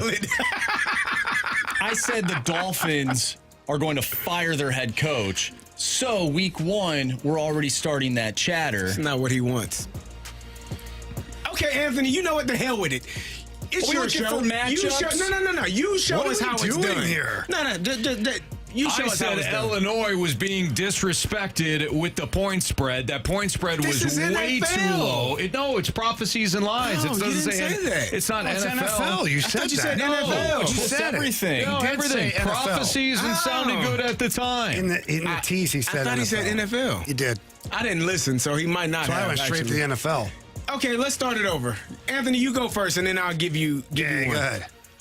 Last Friday, I said that Carey's Illini were being disrespected with the low point spread in Duke. Duke offensively stinks. Their defense, maybe they'll hang a little bit, but Illinois is going to roll. Prophecy. My prophecy. Cade Klubnik is not one of the top 10 quarterbacks, one of the top tier quarterbacks in college football. They almost lost to Troy at home. Top tier quarterbacks in college, first round draft picks, that ain't happening. So quit asking. Okay. I got one. Go ahead, Marshy.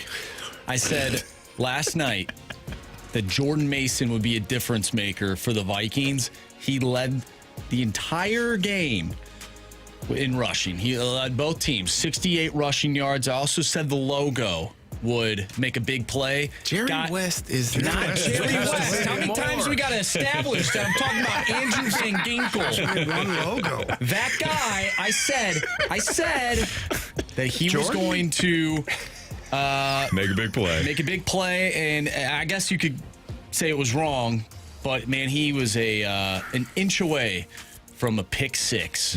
Got a hand on that football. Man, I watched him do it so many times. He almost did it. Okay. So something I said all the way into last year that carried over into this year, and I still had no idea why this team even considered this individual, was that Russell Wilson was washed. Get him out. Go back to Sierra. Spend your Man, if you're going to go money. somewhere, I don't I'm think- fine with it too. I don't think that's a bad place That's to not go. bad, but think about that for a second. If you gotta can go throw the somewhere. football that poorly, or go snuggle up with Sierra. I mean, I think it's an easy one, right? Throw the football at that point. It's awful.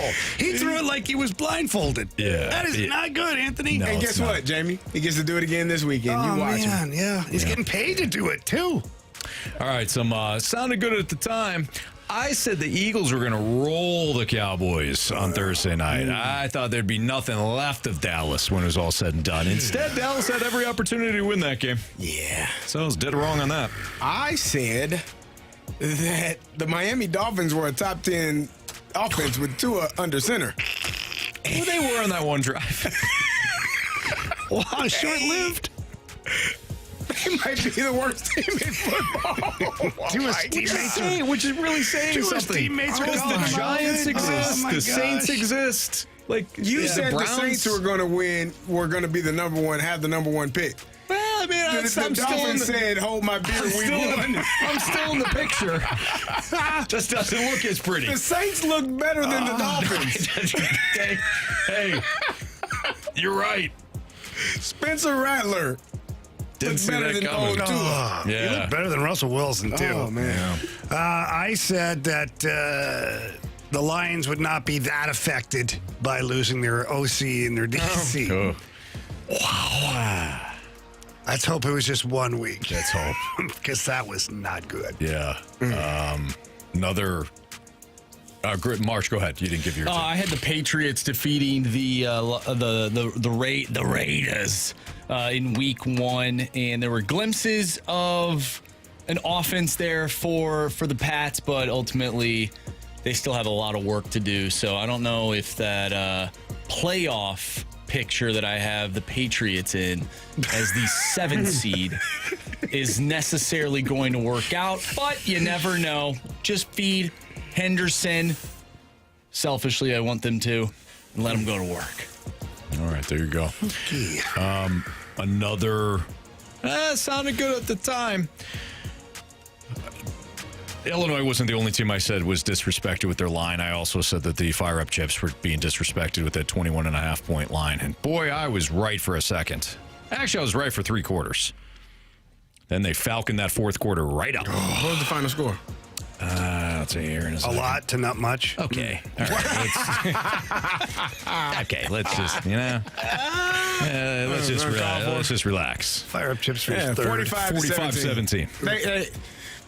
The score is not indicative of how hard and how close that game was. But the score is indicative of the score. Look, it's 24-17. Going into the fourth quarter? Almost, Carey. Oh, okay. With 2:15 left. Fire up damn chips. Pitt caught a 45-yard touchdown pass to make it 31-17, and then they hung 2 more touchdowns on the board there in the fourth. Anthony, they scored a 45 seconds left. Otherwise, we had it. I don't know if it gets better this week. No, they face a pissed-off Michigan team in Ann Arbor. Yeah. You know what? Learning. We're all learning. Any other prophecies were, sounded good at the time for you guys in the NFL or college football? College football, there really wasn't much to break down. It was mid college football schedule this week. Teams were just there. Guys, what do you think about changing the name of this segment? The 314 says maybe this segment is called Wisdom in Whiffs. That's good, too. You know, that. There's only one segment that has been scrutinized from a title standpoint more than any other segment in the history of at 101 ESPN. It's this one. Oh, I would say True or Poo. No, well, that's kind of this one. Married. Is that what this is? It's kind of what this is. No, it's different. This is, we remember it was Prophecies and Lies, and What's then the one somebody I said, you should call struggle it with? Prophecies. Oh, man.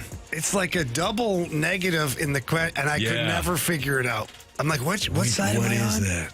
Oh, that was, oh, yeah. Oh, we're not doing that anymore. Yeah. No.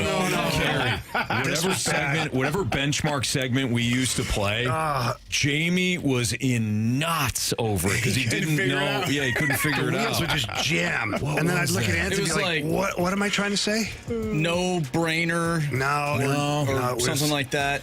No. Not up for discussion. No, it wasn't that. It was older. It was an older segment. Oh, I don't know. I'll try to think of it. We got rid of it for a very obvious reason. It would just every time. Every time, every question. Jamie would get, and you would approach it with some passion. I try so like you hard. tried so hard, and then you'd say it, and then we're like, wait, what? No, So you got it would- wrong. I go, the other way. Yeah. Oh, okay. It's got to be your bowl. Yeah, my bowl. Yeah. Oh, Splashback Deuce says Nugget of Truth. That might be it. No, it wasn't that. Hot take or hot No, crit? No, it wasn't that. It was, oh, man. Something BK used to put it on there way back What when. was this? It was Nugget of Truth or Overreaction. Overreaction. No, that's what we're doing here at Prophecies. No, it's Wisdoms and Whiffs, gentlemen. Wisdoms and Whiffs. Oh, man. Anyways, all right. I forget what that was, but that But yeah, you used to get tied up in knots. Yep. We have a lot of people on the text line. Not a lot, but there are a few people that do not like the lineup game. Okay. They're probably very happy right now because we have yet to get a lineup from your St. Louis Cardinals. I don't see anybody unhappy today. Well, but in the past. In the past, we've had some, I mean, we had to, on Freedom Friday, our last Freedom Friday, we had to skip the lineup game. Because that one listener didn't want to hear it. No way. That's right. Yeah, no, we didn't. On Friday? Yeah, we didn't. On the last Freedom Friday, we did not play the lineup game. That's right. We did Now, not. We did get questions like who would you bat think first? is going to bat first? Oh, and who you think is going to bat second? Did you have the Sounders too? Well, yeah, I mean, they were played. Okay. Yeah. So, but you didn't do the lineup. But we did not. We didn't. No, We just I did asking not. who do you think is? Yeah, we just And give our thoughts. the music bed was under. Was it on there? It was. Okay. But But it wasn't the lineup No, game. correct. It was Okay. not even close. We listened I understand. we listen to our Sometimes- peeps. Sometimes you got to do that for your people, especially on. Freedom Friday is their day. Exactly. Yeah. All right, so no lineup game, which we're going to pivot then. Whose week one performance in the NFL is what it is, and which week one NFL performance is not? That's next on 101 ESPN.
9, 101 ESPN. Andrew Marsh, Anthony Stalter, Carey Davis, and myself, Jamie Rivers. Marshy, what do we got? All right, whose week 1 performance in the NFL Here we go. Thank you. is what that team is, and which week 1 performance for certain teams is not what that is? I'll go first real quick. I think the Philadelphia Eagles, that's what they are. I think they're a good football team. They've got a lot of different weapons, good defense, all that stuff. So that would be my first one as far as what they are. I've been talking about this team, since Sunday or Friday, I guess, whenever they played. I think that's who the Los Angeles Chargers are. Like they You're on to the me, Charger train. all I need to see is what I wanted to see from Justin Herbert. I hadn't seen it. Hadn't seen him even be given the opportunity to pass that many times, and he answered the bell. And that's a really good Kansas City Chiefs team. So, for me, I think that's the one team I look at and say, yeah, that's probably who they are. You're welcome. What? You're Justin Herbert fan. You're like the president of the fan club. Yeah. I'm cool with that. Yeah.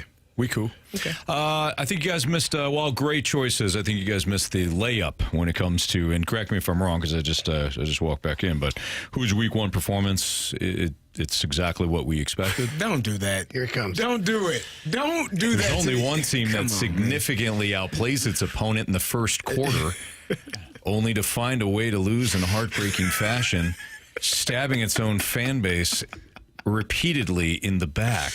There's 2 teams now that you just said that. And that's the Chicago Bears mixed with the Atlanta Falcons. Bingo. Shame on you, man. Quarter 1, Super Bowl. Quarter 4, give me death. Shame on you. Shame on me. Yeah. No, shame on them. 2 plays in, you got Bijan Robinson going ham sauce on everybody. Give Michael. Then the fourth quarter, you got Younghoe Koo thinking that the goalposts are in the bathroom. Shame on them. He had to go. He had to get up out of there, man. He didn't want to. No overtime for us. That game. I got things to do. That was not pretty. That was terrible. You ever see him before? Like, I don't understand how he makes any kicks. When he warms up, he's like twisting himself into a pretzel, then kicking it. Well, not a fan. It worked right now. Anthony.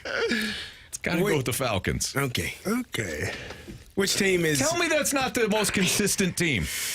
I don't know. Tell me you haven't seen that exact thing that you saw on Sunday from the old Falcons. I am excited about the future of the Falcons. They were in that game. Michael Penix Jr. made some really good plays with his legs as well. He extended, he reached for the end zone and then won. Not saying it looked like Michael Vick versus the Carolina Panthers, no, but kind of gave me those flashbacks. Oh, that was awesome. A little bit. You remember that? Yeah, I do. I was Sunday there. night. Oh, yeah. Oh, you were there? That was, oh, wow. Yeah. When he kept his legs up going into the goal line. Very nice.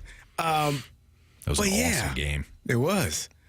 I'm not saying that that's what that was. It was close.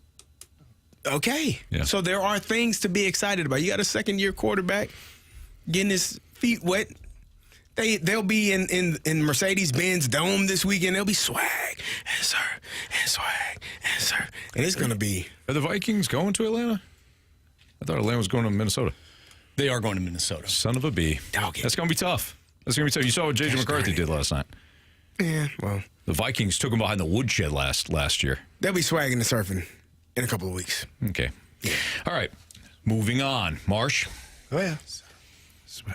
Yes, sir. Yeah? Okay. I thought you were going to ask me a question. Well, I thought you were going to pose the next question for this. The week 1 performance. That didn't surprise us. Or that did surprise us. Yeah, that did surprise us. Like, who's the team they were like, hot damn, I didn't see that coming. Yeah. Sure. I mean, you just posed it yourself. Okay. Arizona. You thought Arizona was going to beat the hell out of the Saints? I thought they were going to roll. I mean, what are we doing? The funny thing is they still covered. Kyler Murray was sick. Oh, he was sick. Carey, what the excuse? Was the whole team sick? Come on, man. No, the quarterback is sick. Come on, man. He was almost not about to play. He shouldn't have then. They won. either the Saints are much better than we thought, or the Cardinals are much worse. Maybe a combination of both. Okay. The team. What is the question? Who is the team that's not That surprised us in like a negative way. The Miami Dolphins, man. Why do you say that? Man, they stink, man. Well, it doesn't necessarily have to be negative. It's just okay. like The Indianapolis Colts. Like they won't be. That's a good one. That's a good one. The Indianapolis Colts. Like for me, it's because the Dolphins stink. Yeah, the Bengals was my pick too. I thought there's no way it can be true that they start so poorly again. And although they got the victory, like they really didn't. They were gifted the win. Well, I don't think the Bengals are going to play like that every single week. I think the Bengals will get better, and then they'll play better. Well, absolutely. I think that the week one isn't necessarily who they're going to be. Now, I don't think that they're necessarily going to be a great team because of their defense. Just like Carey said, Indianapolis. I don't think Indianapolis is going to score on every single drive the rest of the season. I don't either. I don't Unless know. they're playing the Miami Dolphins. Danny Dimes might be the next Joe Flacco, boys. They play the Dolphins. They'll win every game. Mm.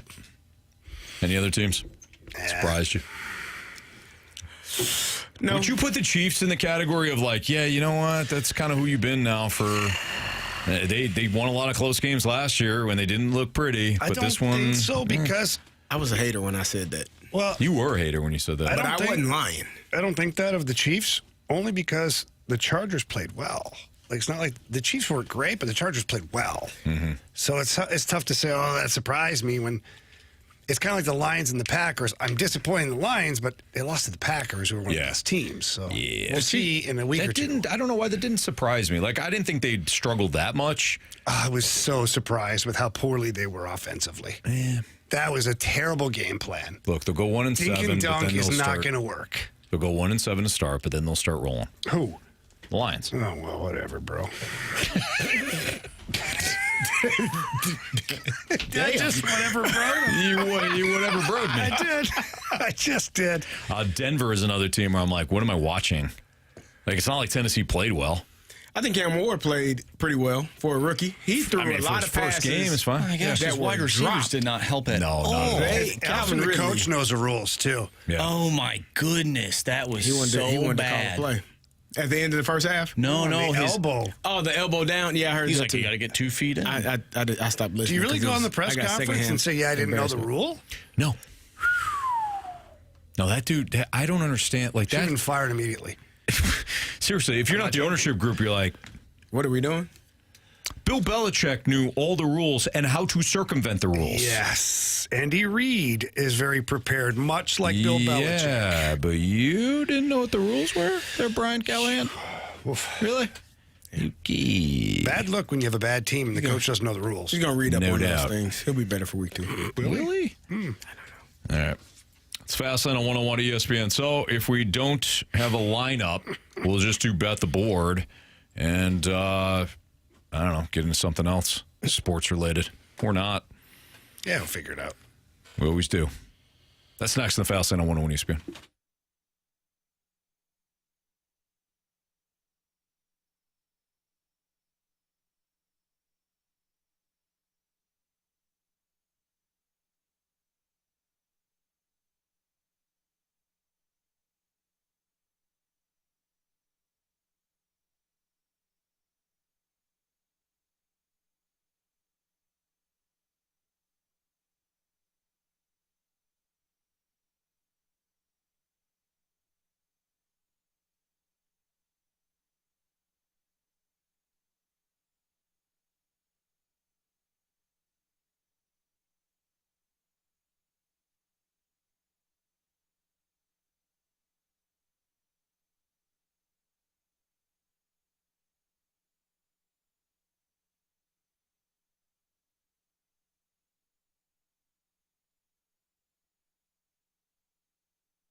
Jamie, I'm sure you get questions a lot, too, because as we know, we got our guy Stewie, and Stewie's on the line right now. You get questions all the time. Well, is now a good time? Ask Stewie if it's now a good time to refi. I'd love to save some money. Well, Stewie's on the line with us right now.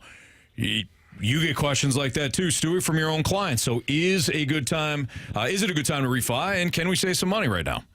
Anthony, this is the best time to refi. If you're waiting on the sidelines, you're waiting to see what the Federal Reserve does, the market has already factored in the rate cut. So you're not going to get a better interest rate. What could happen here is if they cut it and they say we may not cut it further, it may go back up. So it's a unique opportunity to grab the best rates now. This is the time to do it. Now, I got a call this morning from an ESPN listener who said, you know what, I'm 29 years left on the loan. I don't want to turn the clock back and start again with a 30-year mortgage. We can give you any term you want, 29 years, 28 years, 27 years. Whatever you want, we can accommodate for that. It's a unique thing that we do.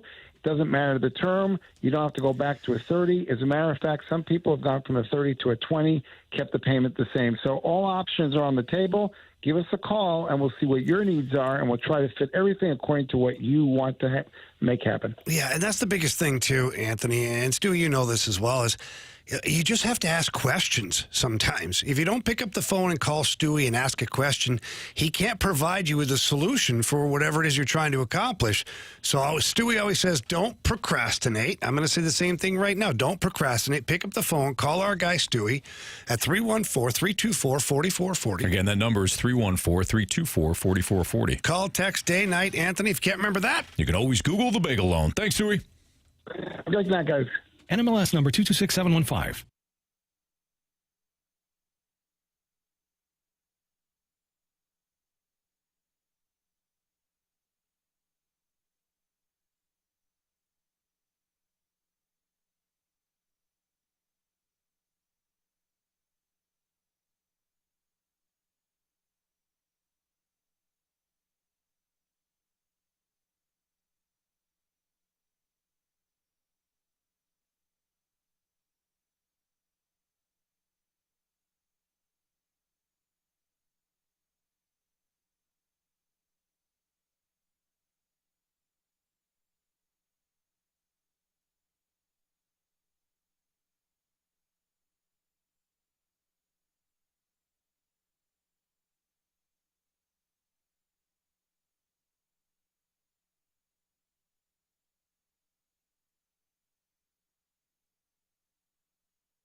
ESPN Sports Center.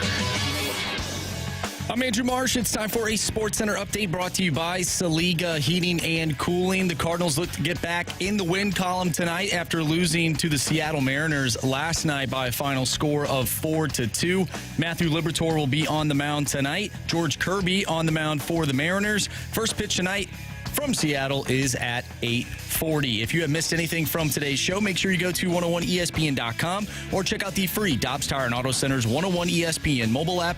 Just head to the podcast page. You'll find all of our shows there, and it's all brought to you by the Schaefer Door Company. I'm Andrew Marsh, and the Sports Center update is brought to you by Saliga Heating and Cooling, a Daikin heating and air conditioning dealer.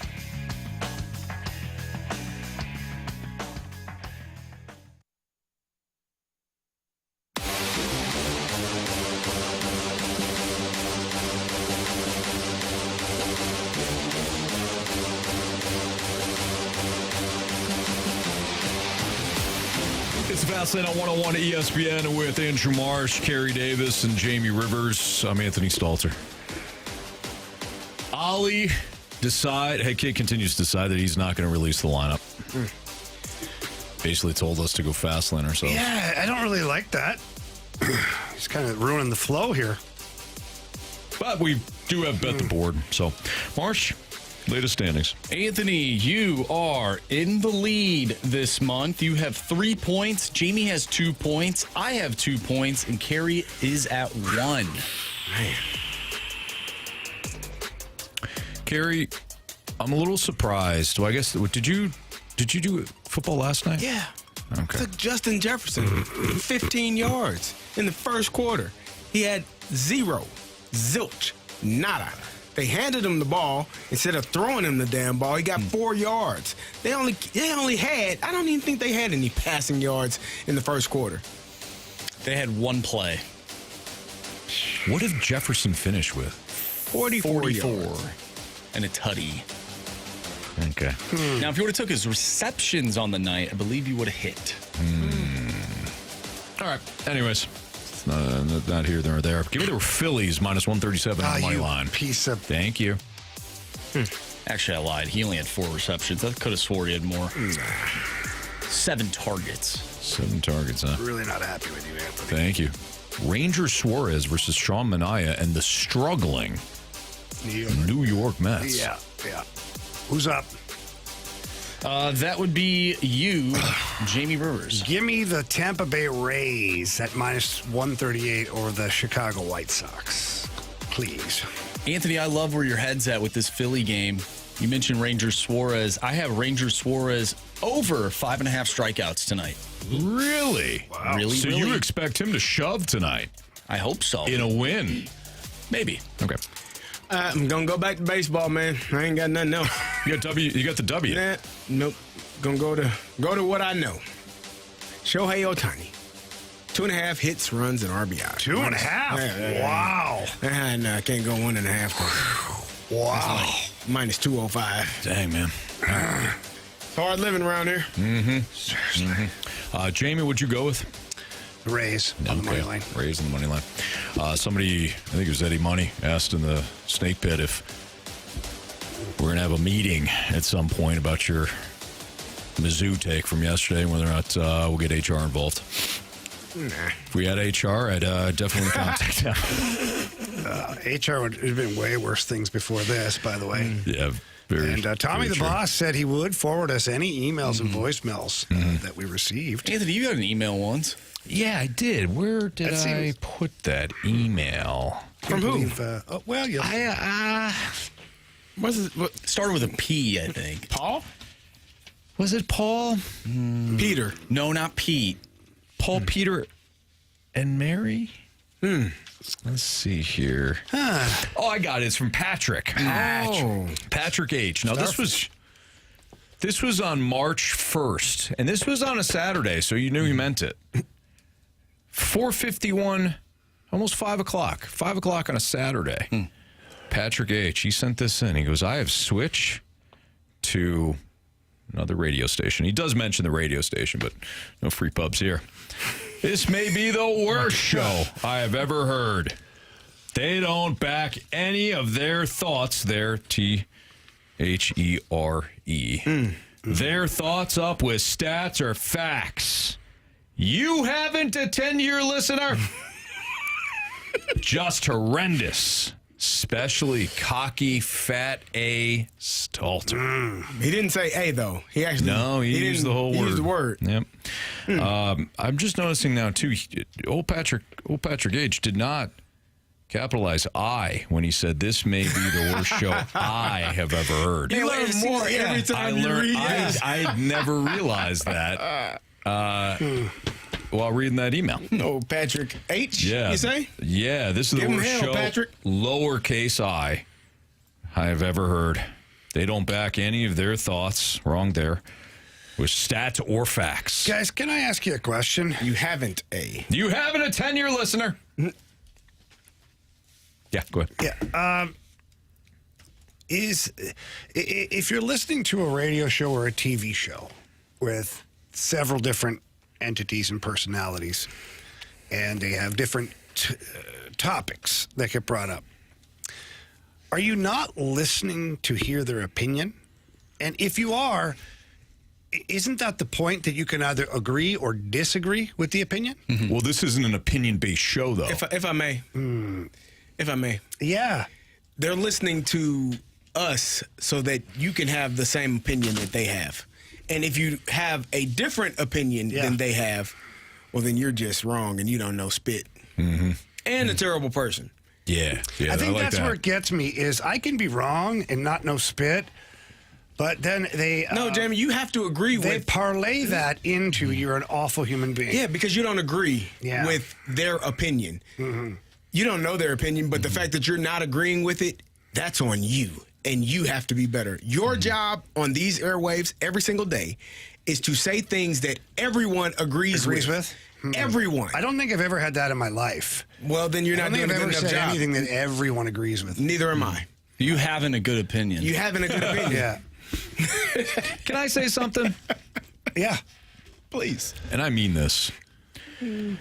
I mean this, Marshy. I mean this, Carey. I mean this, Jamie. And I mean this, you, listening right now in the snake pit and on the roads, at home, listening on your, of course, 101 ESPN, Top Star, and Ocean's mobile app. This is going to be good. I mean this from the bottom of my cocky, fat A heart. Your college football team is the best college football team I have ever seen. It surprises me when you don't win because your college football, yes, you, that is listening right now, is the greatest college football program in America. Which program's that? Yours. Well, thank you, Anthony. Now, you might be driving along thinking, mine? Yes, yours. Yeah. Is the greatest college football program This is why this is in his show. America. You hear me? This man gets it. He knows how to appease to all of our listeners. You gotta say things that they all agree to. Yeah. Your baseball team is the best ever. Well, it's slow. No. It is. Gary gets it. Yeah. No average thing about you, Joe. No. Not at all. And if I may, the reason why and I'm not going to speak for my esteemed co-host here. Well, you might as well. We screw things up anyway. The reason why I don't get it right about your illustrious, unbelievable college football team is because I don't belong spouting any sort of words about the greatest college football team in America, your college football team. I can try, but I'm all fail. Because only you, yes, you, listening right now, can speak to the knowledge of your college football team. Again, you might be driving like me. Yes, you. Yep. My college football team I went to. Yours. Yes, yours.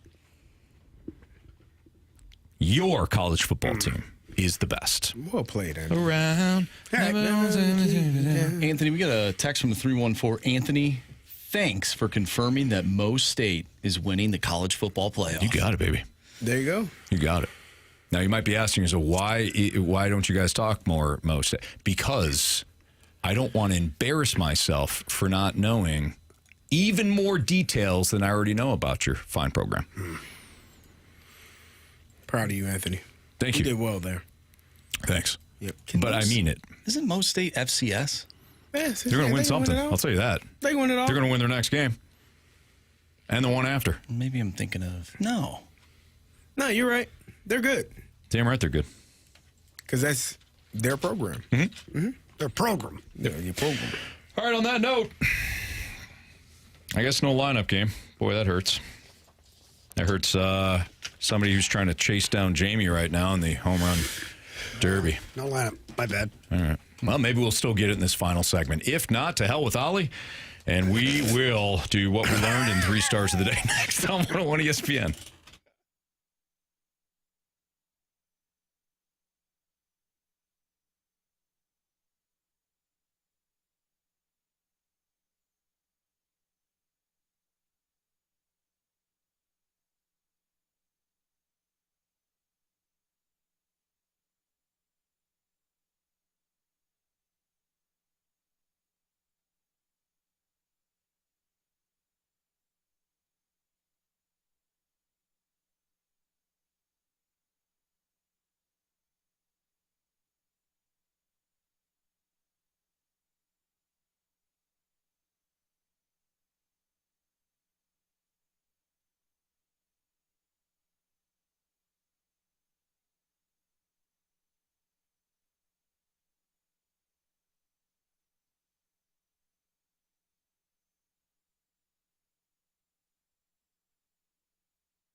missed anything from today's show, you can always download the podcast, available at 101ESPN.com or via the Dobbs Tire and Auto Center's 101 ESPN mobile app. All the podcasts brought to you by Schaefer Door Company. Time to find out what everybody learned today, starting with Jamie Rivers. Wow. I learn so much every day, especially from our loyal listeners and especially on social media from listeners or non-listeners who hate my guts. I learned today that although I disagree sometimes with Anthony Stalter, that I couldn't agree more that your college football team is the best in the nation and should never be criticized. I did learn that. That's very valuable information, and I will store that forever. Thank you, Jamie. Yeah. Carey? I learned that none of us knew what the segment was, and you had to clearly show us how to do the segment. Yeah, This is why you are the leader of this fantastic show, because we didn't. And I learned that when we don't know how to do something, you look at us like a disappointed parent. Like, how did it feel? It felt bad, because I'm like, is this not right? You're like, no, you're not doing it right. I was looking at Madeline, Killian, and Lincoln. What are you guys doing? We've talked about this. Same as I did as a kid. I just didn't. I just ignored it. Like, what's he mad at? It's his fault. I'm explaining this right. Watch out for the double punch, Anthony. It's your fault. You did what? No, he didn't. Yeah, he did. Watch. What a coconut. You want to see it, huh? All right. Yeah, all right, I'll do it. Right there. I'm sorry, I did it.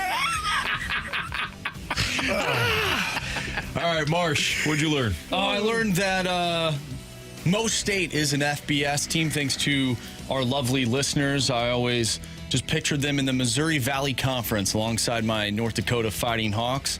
But you know what? They moved on up, and I'm very proud of them. Nice job. Yeah. I think that's great. Thing I learned most today is that we can't all get along, especially those that live in an echo chamber. You know what? Honestly, I've figured that out before, but it was reaffirmed, I think, today and definitely last night.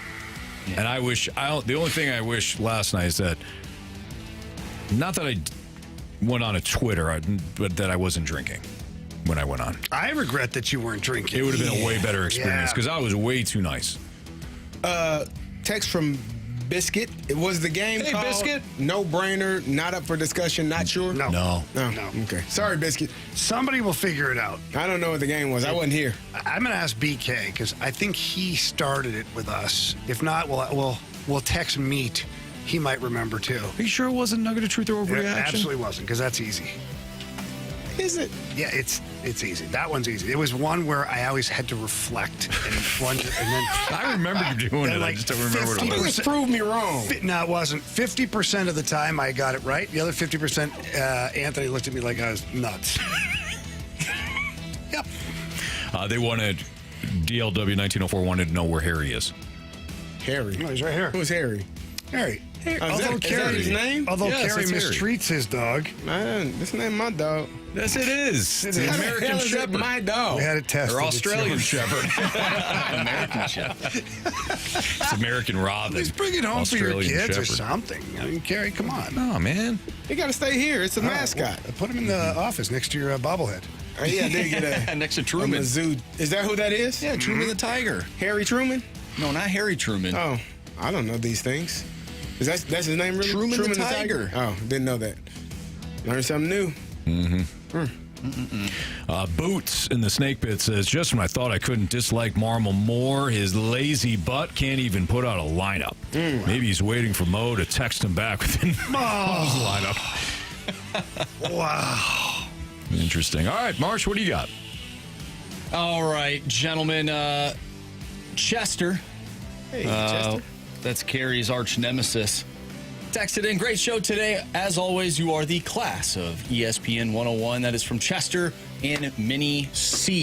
Yes, thank you. Which everyone felt that way. Can't please them all, though. Me too.